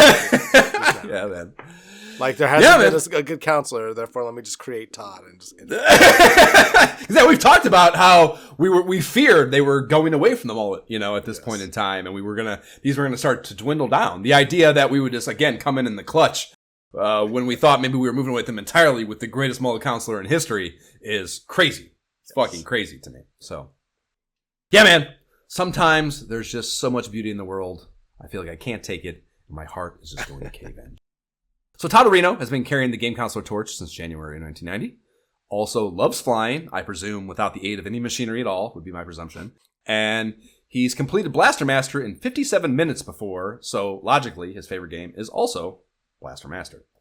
But Todd's got a championship mindset mullet, and we do not need no magnifying glass to find it. It's right there on display. It's despite its unmistakable status as a mullet, I was unable to source a mullet comp.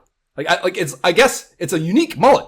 I was unable to. I went through many a picture of historical mullets, and I was not able to find a comp that I really felt confident declaring here in a public space.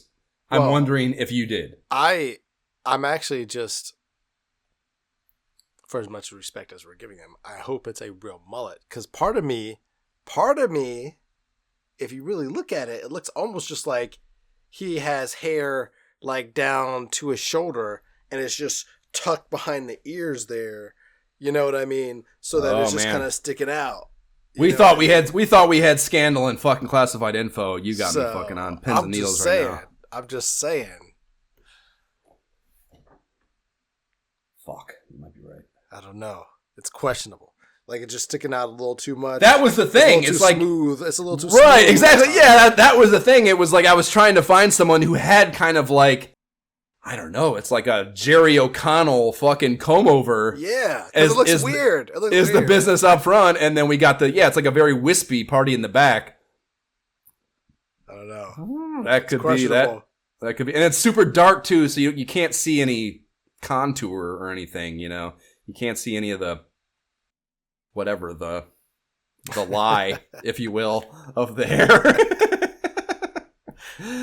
That is a fair theory. That's a really fair theory. Oh, I don't know if we'll let it go. We'll let it go this Yeah, time. exactly. Yeah, I think Extra because it's a tie, points. we gotta just let it ride. You're probably right. Don't want to overanalyze it.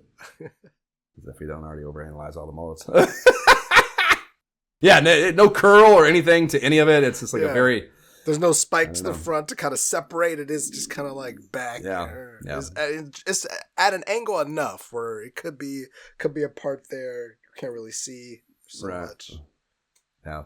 Whatever the case, it's unquestionably a unique specimen. And Yes. I wish we could do more science on it, but there's only so many hours in the day. That's good. Top 30, giving us our snapshot of the NES landscape in July 91. And our little table setter blurb reads, "Those toothsome turtles have taken the top spot. After months and months, Super Mario Bros. 3 is edged out by a narrow margin, while The Simpsons makes a quantum leap to 6th with Bart versus the Space Mutants. The top 10 go a little something like this: TMNT 2, SMB 3, Mega Man 3, Final Fantasy, Star Tropics, fucking Bart, Crystallis, Dr. Mario, DW2, and Tetris. And how could they say that RPGs weren't working in the West? 40% of these, of the top 10 here, are fucking RPGs. So, Yeah, I'm looking at this and I'm like, how did I don't even remember Dragon Warrior like as a concept as a kid. Like, how did I That's those just kid not blinders. see It's, this? it's Yeah, the it's kid just blinders we were talking about. It's either, if it's not your thing, fucking whatever. It's just in the group of all the other things. This must be what it is. Yeah. Yeah, the only complaint I have about that top 10 is the glaring affront of Bart versus Space Mutants being 6th. Well, Otherwise, it's again, all absolute heaters. It's 2 months, so I think that's like all the, oh my gosh, it's Bart Simpson fandom. You get it. You just dipped your toe into it. You know you got to get better and figure it out yet. So you're just like, oh yeah, Or I'm you excited. think. You think. Right. You think. Give it a few months. Yeah, I mean, Give no, it- it's no question IP fueled, which, you know, whatever. That's, we talked about how, like, just for me specifically, it was like everything. The Simpsons were, I quit Boy Scouts. I stopped an activity I had been doing for like half my life to watch episodes of a show for a half hour, 22 minutes really if you slice it without the commercials, on Thursday nights because there was overlap in the fucking Venn diagram of the two. Like, that is how... That's crazy. That's how strong of a grip this show had on society and me specifically. So, That's nuts. you know, not surprising that it could creep up higher than it belongs in the top 30 probably as well, I think. Although, just keep in mind, Star Tropics is right ahead of it, number 5. Aware. It's in the list. 23 of the 30 are coded green here, which means they've been here in the list for a while. So there's really, in the overall, not a ton of changeover happening, I would say. As far as ISOH Game App alum representation goes here, there is much. Out of the top 10, we've covered that top 2, TMNT2 and SMB3, as well as side quested the shit out of Final Fantasy and DW2. And then game eps in the 11 to 30 ranks are Mega Man 2, GI Hose, Maniac Mansion, the OG TMNT, and then Little Nemo. We've also side quested Legend of Zelda earlier this year. So plenty of coverage, I think. And then 4 of these are on our side quest to-dos. Crystallis, Star Tropics, as you mentioned, Zelda 2, and then Destiny of the Emperor. Then plain old game eps I do out of here, since we are so kind of zeroed in on talking about that in this sparse issue. Dr. Mario, Mega Man 1 or 3, Double Dragon 2, Shadowgate, and Tecmo Bowl.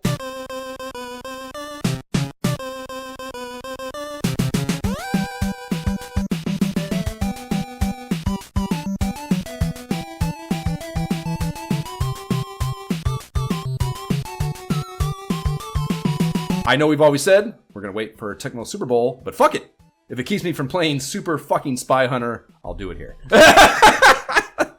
Do any of these, Strum Your Tagar specifically. I presume Mega Man 3, clearly, since our soundtrack is so heavily reliant on it this month. But I mean, yeah, look, I went through this list and I'm like, all right, clearly Star Tropics, sign me up, I'll do it whenever. Zelda 2, I don't know how long that is compared to the other games. I was like, yeah, I would play Zelda 2 and see if I could actually freaking beat that game. I'm sure it's longer than 1, since I was smaller, much shorter than I expected. Then Mega Man 3, I mean, I beat it. I've clearly beat it before. Like, I love Mega Man 3, but I could be convinced to, like, you know, go through it again. Many say, know, actually. I feel like I like 2 more in my mind, but I don't feel like I've played enough of 3 recently enough to speak with any real confidence on that. That's fair. Either way, it's probably worth doing. I mean, all 3 of the Mega Mans at minimum, maybe beyond as well, are worth probably having done this podcast. They absolutely are. Before we get out of here. And then Double Dragon 3. Like, I think I beat 2 recently. I don't think it was 3. I can't even remember now. I love Double Dragons, but I feel like it was 2. But if it was 2 and not 3, then I could definitely be convinced. Oh, we've talked about there's not enough differentiation between the 2, in my opinion, to warrant bothering with the 3rd one before the 2nd. So I can see why you'd be confused, I guess, maybe is my point there. Okay. Well, there's some overlap there, so maybe that'll get us out of the fucking nominations segment without just pounding our heads against the table in frustration. Actually, yeah, let's go ahead and... What do these dealer profiles and shit say here at the end of the... So, the players' picks blurb reads, favorites emerge as the players consistently vote for most of the same top 10 games they chose last month. The new face in the top 10, Bart Simpson. And then the pros picks, we got Star Tropics is hot with the pros. The pros are playing Star Tropics, and they're liking it. It tops their list this month, joining favorites like Crystallis, Final Fantasy, and Mega Man 3. In the dealers' picks, the Turtles leap to the lead on the dealers' list. Hey man, Bart breaks in the dealers' top 10 in his first video adventure. He's in good company with Mario and Ninja Turtles. So, that kind of supports, I think, very much what we were saying. Absolutely. The celebrity profile feature this month is David Leisure. And he is an accomplished but under-the-radar actor that worked on a ton of TV shit in the 80s and 90s. Empty Nest, which is a show that I vaguely recall the title being in the zeitgeist, but I never watched it. I don't know anything about it. And that was his big series regular thing happening at the time of the interview here that probably got him this feature. If you consider this landing something, I don't know. Right. Whatever, it's PR. I'm sure his publicist or some publicist got for him sure. here. For sure. You know, this isn't something I would think he was seeking out on his own fucking accord. Anyways, of his credits listed in the text, his episode of Married with Children, where he played a game show host named Bink Winkleman, was the only thing that got my biscuits burning. And I do kind of remember this. I remember that episode, and he's like a very smarmy game show host that he's hitting on the Vanna White comp basically the whole time and being kind of schmoozy. Maybe even Kelly as well. Looking at his face, that checks out. Right, yeah. Yeah, I think he plays like a smarmy guy kind of really well. He also had it says here he had a big Isuzu. He also had a big Isuzu? Isuzu. Whoa. Car commercial campaign going back then. I'm sure he made bank on that. A big fucking commercial campaign in the 90s would have been killer as far as money goes. So, looking at his kind of history, after Empty Nest came to an end in 1995, he would go on to do a shit ton of guest star TV work up through the 2010s, but would never get another series of his own. And he did have a decent run as a DA on Days of Our Lives, so shout out to soap actors. But that was the closest he ever got to like having like a series regular thing ever again. You know? But again, literally, dude, fucking dozens of guest star appearances, so I'm sure he was doing just fine.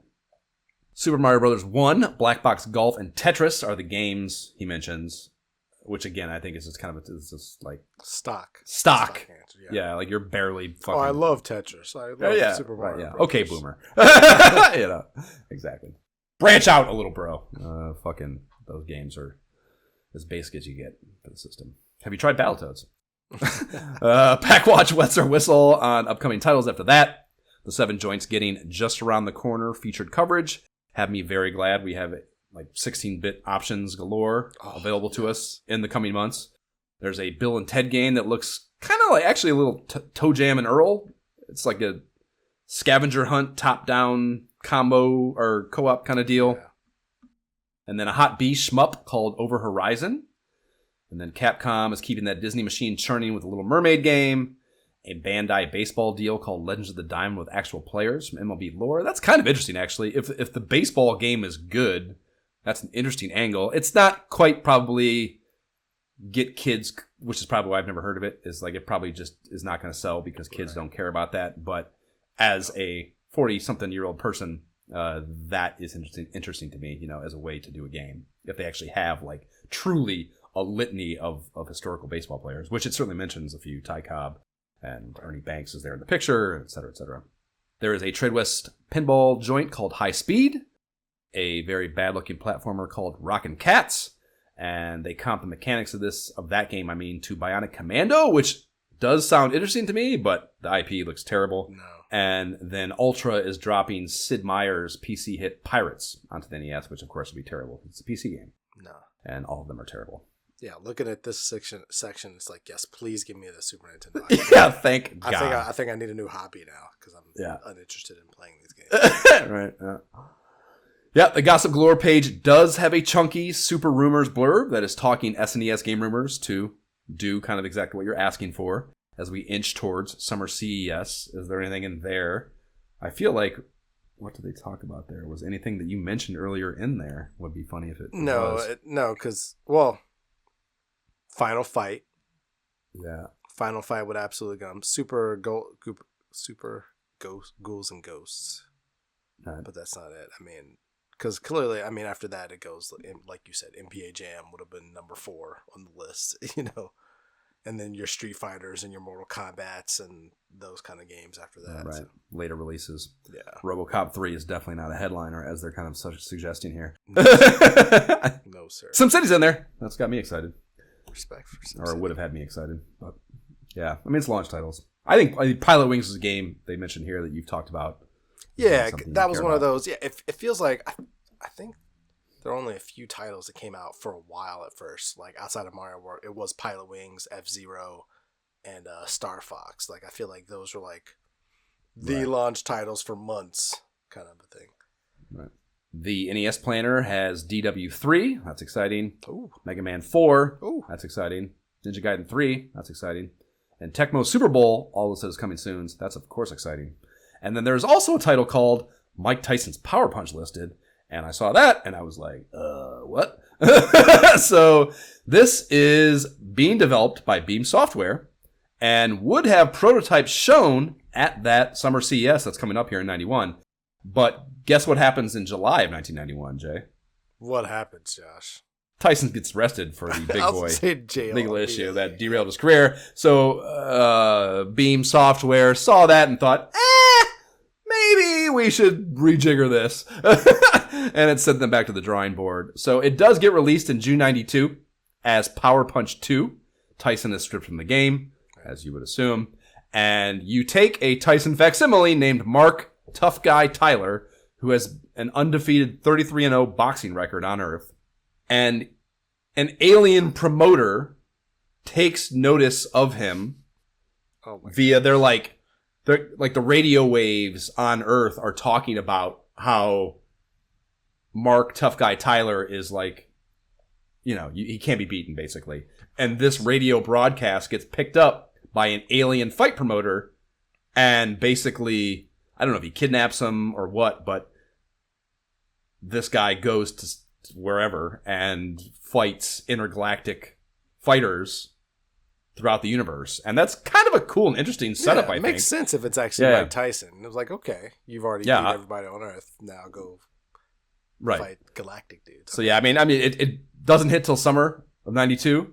When we get there in probably like the 2030s or whatever, I will have bells on to try that out, the idea of essentially at least a spiritual successor to Mike Tyson's Punch Out, so for sure. I will check that out for sure. But that was interesting.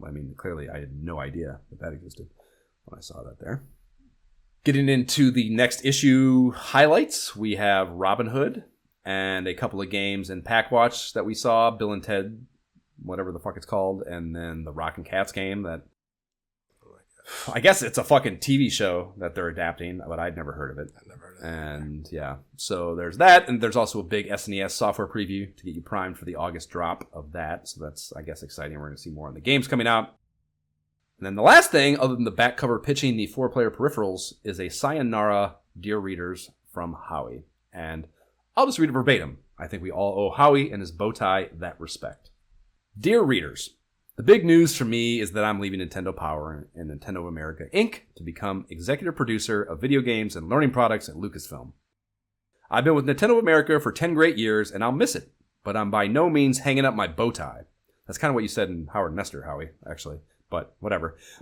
Moving to Lucasfilm is a great opportunity for me to pursue my interest in video game development Since I've evaluated game packs at Nintendo for many years, moving on to development is a logical step that will have me more involved with video games than ever.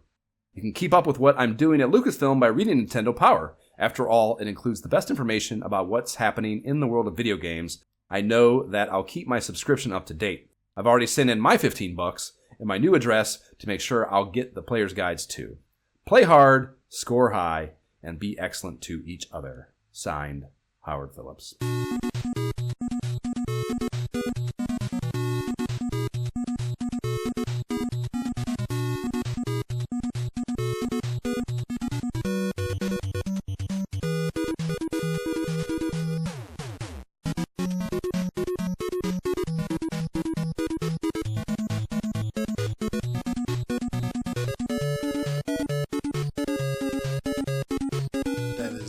Title theme from Double Dragon 2, bringing us into this interesting nomination section. I don't even know how this is going to go. Josh, what do you think?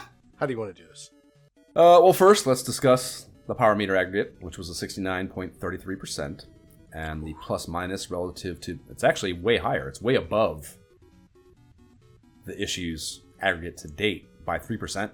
So yeah, our rolling average to date is 66.33%. I'd assess this is more to do with the fewer games in the dataset and the only one like total dumpster fire of American Gladiators. You know, that is why like the floor is essentially higher, right? And that's why we don't get dragged down in the aggregate. But the highest is Battletoads, 83.5%, and the American Gladiators number was 58%. So that's the lowest we got. Now we bling into the nominations. What do you got? I saw Lolo 3 in there. I saw Zelda 2 in there. I saw Mega Man 3. We played Lolo 3. That's amazing. we played Lolo 3.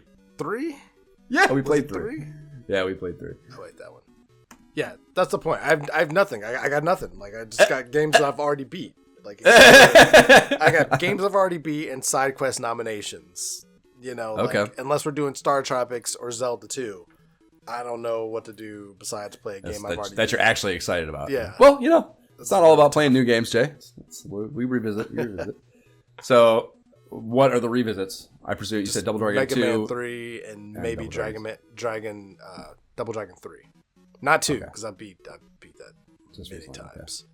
I just don't remember how many times I beat 3. So. Okay. Copy. Okay. Well, I put Battletoads in here because I just like whatever this fucking 14 or 37 pages or whatever, how many pages, 1 million pages on it. So naturally went in the list. I have Mega Man 3 too. That was like out of those like whatever top 30 options, that was the one I probably most want to play. And then my last one's Tecmo Bowl. Like I said, we said we wouldn't play it, but Tecmo Bowl is fun as shit. And I'm trying to think when we do finally get Super Tecmo, but it's a few months away, so there'll be at least a little bit of gap between when we get to it, I imagine, and our actual timeline, and if we played it next. So, you know, I hear you on Battletoads. I mean, I'm not going to fight for it if you don't want to play it. It's not something I'm that excited about. I just kind of feel like it's like, whatever, again, I'm programmed almost to choose it. I just can't, because I know I'm not going to be able to beat it, like, without... Like, I can't even, like, cheese it. Like, I don't know how you would even cheese. Like, you can't cheese the speed required to get through some of these things. You know, I don't know. You know what I mean? Like, save stating wouldn't help you. So, I don't... I'm sure there's a way, but that just doesn't sound like fun. It's just, like, I'd be having fun until I got to one of those stages. That, you know, it's funny. Even, like, you're saying that, and I'm, like, trying to think of, like, ways, like, solutions. There's the slow-mo feature on the NES Advantage. But I think even the pause screen for that, it's like it might not even be start, to be honest with you. I can't remember. But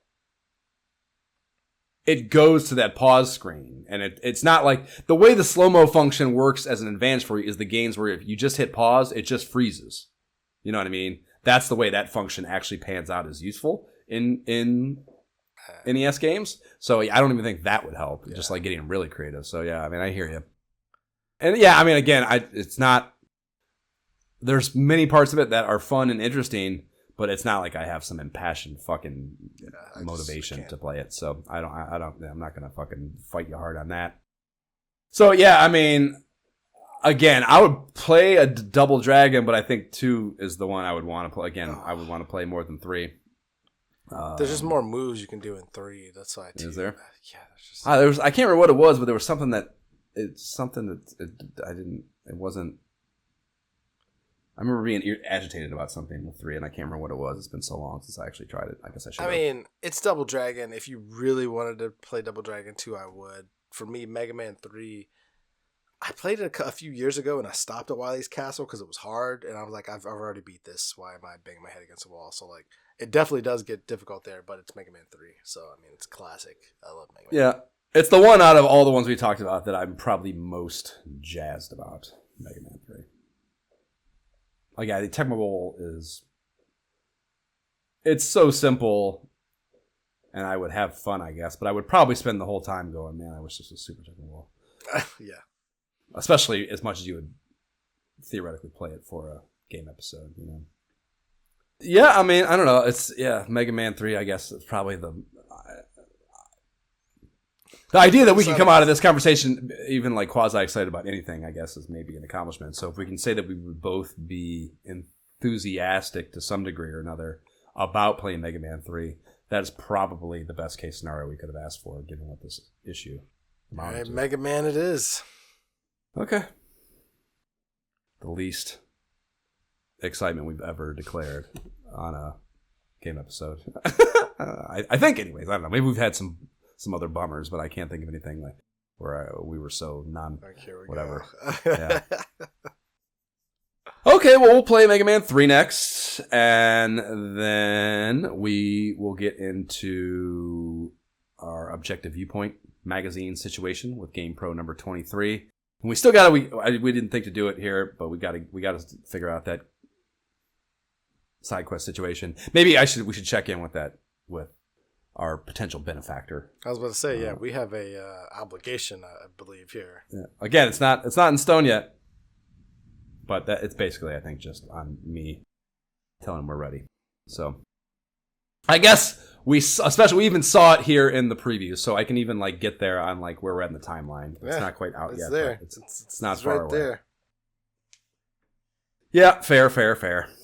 Okay, so we'll maybe declare that on the next episode then, and that will be for Game Pro 23. As I mentioned, you can subscribe to the pod on the platform provided, whatever dumbass company that does serve up your pottery.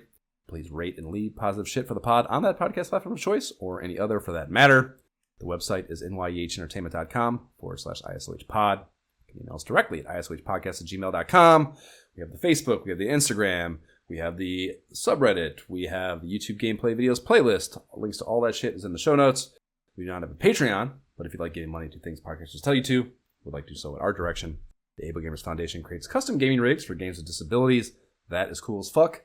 AbleGamers.org is where you can find them. We are wearing t-shirts that benefit AbleGamers.org once they pay for a little bit of pod expenses. If you want to grab one of those off the website, Jay, how can people reach you? And I guess maybe enlist you for a Rocket League professional endeavor. Gentleman JB without the second E is my gamer tag, and where you can find me when I do my socially. Work. I am on Blue Sky at nyehentertainment.com. I'm on Instagram at my shift key is broke, and that is also my Oculus, and if I can ever play VR again, my Steam VR tag. Okay, bye. Bye. Way to go, Miyagi. You ruined Christmas. I hope you're happy. Everything was fine. Anyways.